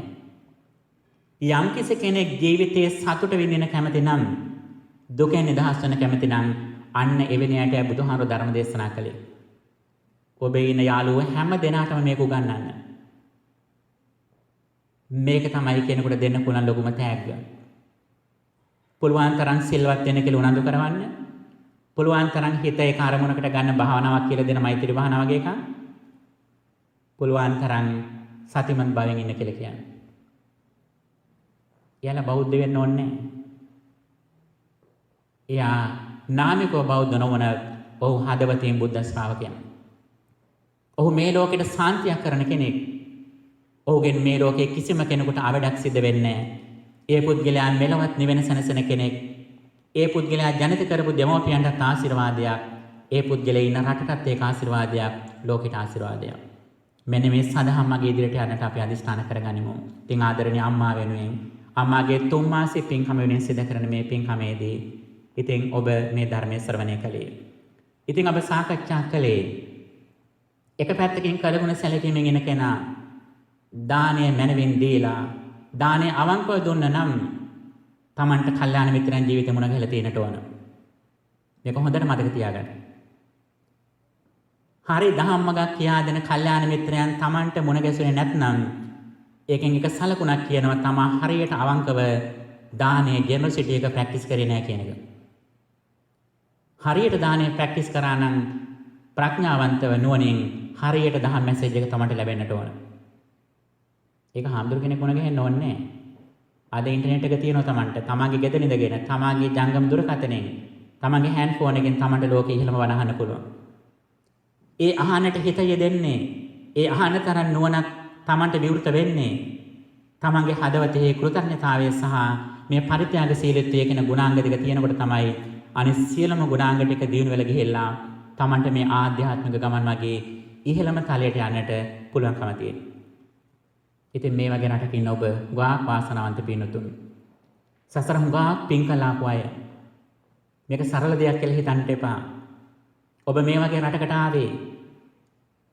ඒ වගේම විශේෂයෙන් ශ්‍රී ලාංකික දෙමෝපියන්ට දරුවෝ වෙල ඉපදුනේ නිකන් නෙවෙයි. සසර කළා වූ ලොකු පින කානිසංසයක් විදියට. අන්නේ පින ලැබුණේ මොකක් සඳහාද ඔබට? මෙන්න මේ මැසේජ් එක තේරුම් ගන්න. මේ මැසේජ් එක ප්‍රැක්ටිස් කරන්න. මරණයට පත්වෙන දවසට හරි කලින් උපරිම ලෙස මේ ප්‍රැක්ටිස් එකේ ඉන්න අය මේ සියලුම වපසරිය සියලුම සාධක ටික තමයි සැකසීලා තියෙන්නේ. අපි මෙතනින් ප්‍රයෝජන නොගත්තොත් පින්තුනි අපිට අවුරුදු 100ක් ජීවත් වුණත් අපේ ජීවිතේ වටිනා ජීවිතයක් වෙන්නේ නැහැ. අපි හෙට දවසේ මිය ගියත් අපිට මේ දර්ශනය තුළ ජීවත් වෙන්න පුළුවන් නම් එක පැත්තකින් මෛත්‍රියත් අනිත් පැත්තෙන් ප්‍රඥාවත් සහිතව සතිමත් භවෙන් ජීවත් වෙන්න පුළුවන් නම් උද්‍යප්පයගාමී ප්‍රඥාවෙන් ඇතිවීම නැතිවීම දකිමින් හේතුඵල ධහම දකිමින් ජීවත් වෙන්න පුළුවන් නම් යෝචේ වස සතන් ජීවේ අපස්සන්දාම මුත්තමං ඒකහං ජීවිතං සෙය්‍යෝ පස්සතෝ ධම්ම මුත්තමං කියලා දේශනා කළා. මේ ධහම නොදක අවුරුදු 100ක් ජීවත් වුණාට වඩා මේ ධහම දැකලා එක දවසක් ජීවත් වෙන්න උතුම් කියලා බුදුහාමර දේශනා කළේ. ඒ නිසා පින්තුනි සිහියෙන් නුවණින් උපරිම කාලය ගත කරන්න ඔබේ ජීවිතයට උපරිම වටිනාකම ලබා දෙන්න. මේක නිකරුණේ දිය වෙල යන්න ලැබිච්ච ජීවිතයක් නෙවෙයි. ලොකු උපාධියක් අරගෙන වටිනා වාහනයක් අරගෙන ලොකු ගෙදරක ඉඳලා මිය යන ලැබිච්ච ජීවිතයක් නෙවෙයි මේක. අපි ගහක් යටක හිටියත් මේ ප්‍රඥාවෙන් ඉහළම මට්ටමට අපේ හිත දියුණු කරගන්නයි මේ සියලුම සාධක ටික අපට ලැබිලා තියෙන්නේ. ඒ ලැබෙච්ච අවස්ථාව උපරිම ලෙස ප්‍රයෝජන ගන්නට අදිස්ථාන කරගන්න. ඒක තමයි ඇත්තටම අපේ අම්මා තාත්තට ලබා දෙන ලොකුම වටිනාකම. ඒක තමයි ඇත්තටම අපේ අම්මා තාත්තට කරන ලොකුම සැලකිල්ල. ඒක තමයි මෙවැනි උතුම් දහමක් ලෝකයට අනාවරණය කරපු සම්මා සම්බුදුරජාණන් වහන්සේට අපිට කරන්න පුළුවන් ලොකුම සැලකිල්ල. මේක තමයි වසර 2600ක් මේ දහම ජීවිත පරිත්‍යාගයෙන් රැකගෙන ආපු ස්වාමින් වහන්සේලාට අපිට කරන්න පුළුවන් උපරිම කෘතවේදීත්වය කළගුණ සැලකීම. ඉතින් මෙතන ඉන්න හුඟා සත්පුරුෂ පින්නතුන් හුඟක් පින් දහම් කරන පින්නතුන් අනිත් අය කෙරෙහි බොහොම මෛත්‍රී සහගතව කරුණාවෙන් කටයුතු කරන ශාසනය ගැන බොහොම හැඟීමක් තියෙන පින්නතුන් තමයි ඔබ හැම දෙනෙක්ම. ඒ ගැන අපි ඔබ හැමදෙනාම අගය කරනවා. ඔබ හැමදෙනාටම ආශිර්වාද කරනවා. වඩ වඩාත්ම ඔබ මේ සිද්ධ කරන දාන ආදී පින් දහම්, යුතුයකම්, ගුණ දහම් වඩ වඩාත්ම සම්පූර්ණ කරන්නට ඔබට ශක්තිය, ධෛර්යය, වාසනාව, නිරෝගී භාවය ලැබේවා කියලා අපි ප්‍රාර්ථනා කරනවා. රැස් කරගත් මේ උතුම් පින්කමෙන් ජනිත කරගත් ආ වූ පුණ්‍ය ඵලය මීට මාස 3කට කලින් මිය ගිය ආදරණීය මෑණියන් සිල්වියා විජේතුංග මාතාව මේ පින අනුමෝදන් වේවා. මේ පින සුවපත් හැකි යම්තා ඥාතින් වෙත්නම් මේ ධර්ම ශ්‍රවණය කළ ඔබ හැමදෙනාගේම නමින් මිය ගියපෝ ආච්චිල සියලි ඉන්න පුළුවන්, අමල තාත්තල වෙන්න පුළුවන්, සහෝදර සහෝදරයන් ඒ යම්තා ප්‍රමාණයක් පින් බලාපොරොත්තු වෙන සිටින්නම් ඒ සියලු ඥාතිහුද මේ පින දැක සුවපත් වෙත්වා කියන ප්‍රාර්ථනාවෙන් අපි මියගේ ඥාතීන්ටත් පුණ්‍යානුමෝදනා කරමු ගාථාව කියලා. ඉදම්මේ ඥාතීනං හෝතු සුඛිතා හොන්තු ඥාතයෝ ඉදම්මේ ඥාතීනං හෝතු සුඛිතා හොන්තු ඉදම්මේ ඥාතීනං හෝතු සුඛිතා හොන්තු ඥාතයෝ. රැස් කරගත් මේ සීල පින් දෙවියන්වත් අනුමෝදන්ව පින්වත් ඔබ හැමදෙනාටම දෙවියන්ගේ රැකවරණ ආශිර්වාදය සැලසේවා. මේ ලෝකියත් සම්බුද්ධ ශාසනයත් රැකදෙත්වා. විශේෂයෙන් ඒ ලෙඩ දුක් වලට පත් වෙලා ඉන්න අයට දෙවියන්ට කළ හැකි යම්කිසි ආශිර්වාදයක් වෙත්නම් දෙවියන් විසින් ඒ අය රැකදෙත්වා කියන ප්‍රාර්ථනාවත් ඇතුව අපේ දෙවියන්ටත් පුණ්‍යානුමෝදනා කරමු ගාථාව කියලා. ආකාසට්ටා ච බුම්මට්ටා දේවා නාග මහින්దికා පුඤ්ඤන්තං අනුමෝදිත්වා චිරං රක්ඛන්තු ශාසනං. ආකාසට්ටා ච බුම්මට්ටා දේවා නාග මහින්దికා පුඤ්ඤන්තං අනුමෝදිත්වා චිරං රක්ඛන්තු දේශනං. ආකාසට්ටා ච බුම්මට්ටා දේවා නාග පුඤ්ඤන්තං අනුමෝදිත්වා චිරං රක්ඛන්තු ත්වං සදා. හොඳයි පින්තුනි, ඒ ආදරණීය පින්වන්ත මෑණියන්ගේ ගුණ සිහිපත් කරලා තුන් මාසෙන් සිදු කරන්න බලාපොරොත්තු වුණු පින්කම ඉතින් බොහෝ දෙනෙක් සහභාගී වෙලා මේ පින්කම සිදු කළේ. ඉතින් සන්ධ්‍යා නෝනා මහත්මියටත් අනෝම නෝනටත් ඒ පවුලේ ඥාතීන්ටත් උපකාරයක් පිණිස එයාට මේ පින්කම වඩාත් මාර්ථවත් කරගන්න පුළුවන් විදියට මේ බොහෝ දෙනෙක් විහාරස්ථානට රැස් වෙලා පින්කම සිදු කරපු අවස්ථාව. ඒ නිසා මේ විහාරස්ථානය ආරම්භ කර මොහොතේ පටන් වසර 40කට අධික කාලයක් මේ සිදු කරගත් සියලුම පින්කමල ආශිර්වාදයනොත් පින්වත් ඔබ හැම දිනාටම මෙලොව වශයෙන් නිදුක් නිරෝගී සම්පන්නිය චිරජීවනයේ සැලසේවා. වඩ වඩාත්ම සතුටෙන් සැනසීමෙන් ජීවත් වන්නට මේ පුණ්‍ය භූමියේ සිට ඔබ මේ අද සිදු කර ගන්නා ලද මේ පින්කමත් ආශිර්වාදයක් වේවා කියලා අපි ප්‍රාර්ථනා කරනවා. ඉතින් මේ විහාරස්ථානයේ මේ මට්ටමට පත් කර ගන්නට බොහෝ අය වෙහෙස මානසික කටයුතු කළා. පසුගිය වසර 40කට අධික කාලයක් තිස්සේ බොහෝ දෙනෙක් කළා වූ කැපවීම වල ප්‍රතිඵල විදියටයි මේ විහාරස්ථානයේ මේ විදියට මේ මට්ටමට පත් වුණේ. ඉතින් මෙතන ඉන්න පින්තුණු බොහෝ අය තමන්ගේ ශක්ති ප්‍රමාණය උදව් උපකාර කළා. ඒ වගේම ආශිර්වාද කළා. මේ දේශා දැකලා සතුටුුණා. ඒ නිසා ඔබ හැමදෙනාම මේ උතුම් සත්කාරයේ කොටස්කරුවන් බවට පත් වෙනවා. ඔබ හැමදෙනාම සතුටටපත් වන්න මෙවැනි විහාරස්ථානයකට ඔබේ දායකත්වයේ දක්වා බුද්ධ ධම්ම සංඝ කියන තෙරුවන් වැඩ සිටිනට මේ ස්ථානයක් පුද බිමකට ඔබේ දෑතනොත් අනුග්‍රහ දක්වා කියලා ඔබ හැමදෙනෙක්ම එක වගේ සතුටටපත් වන්න ඒ කුසලයේ දිනු කරගන්න. ඉතින් මේ සියලුම පින්කම් ආනිසංසයෙන් ඔබ අප හැමදෙනාටම උතුම් නිවන් සුවය සැලසේවා කියලා ප්‍රාර්ථනා කරමු. විශේෂයෙන්ම මේ පින්කම ලස්සන කරගන්නට ගරුතර නායක ස්වාමීන්ද්‍රයන් වහන්සේගේ ආශිර්වාදයත් ඒ වගේම අපේ ධම්මපේති හාමුදුරුවෝ සිරනන්ද හාමුදුරන්ගේ ලොකු කැපවීමක් හේතු වුණා පින්කම ලස්සනට කරන්නට. ඒ නිසා අපි උන්වහන්සේලාට ආශිර්වාද කරනවා. උන්වහන්සේලා සිදු කරන මේ සියලු කටයුතු සඵල කරගන්නට උන්වහන්සේලාගේ අධ්‍යාපන කටයුතු ආධ්‍යාත්මික කටයුතු දින දින සඵල කරගන්නටත් මේ පින්කමත් ආශිර්වාදයක් වේවා කියලා අපි ආශිර්වාද කරමු. දුක්ඛම් පන්තාච නිදුක්ඛා භයම් පන්තාච නිබ්භයා සෝකම් පන්තාච නිස්සෝකා හොන්තු සම්බේ පිපානිනෝ. දුකින් පෙළෙන සත් දුකින් මිදෙත්වා බියෙන් පෙළෙන සත් බිය නැති වෙත්වා සොවින් තැවෙන සත් සොම්නස් වෙත්වා නිතින් මේ හැම සත් සුවපත් වෙත්වා. හැම දෙනාටම තෙරුවන් සරණයි.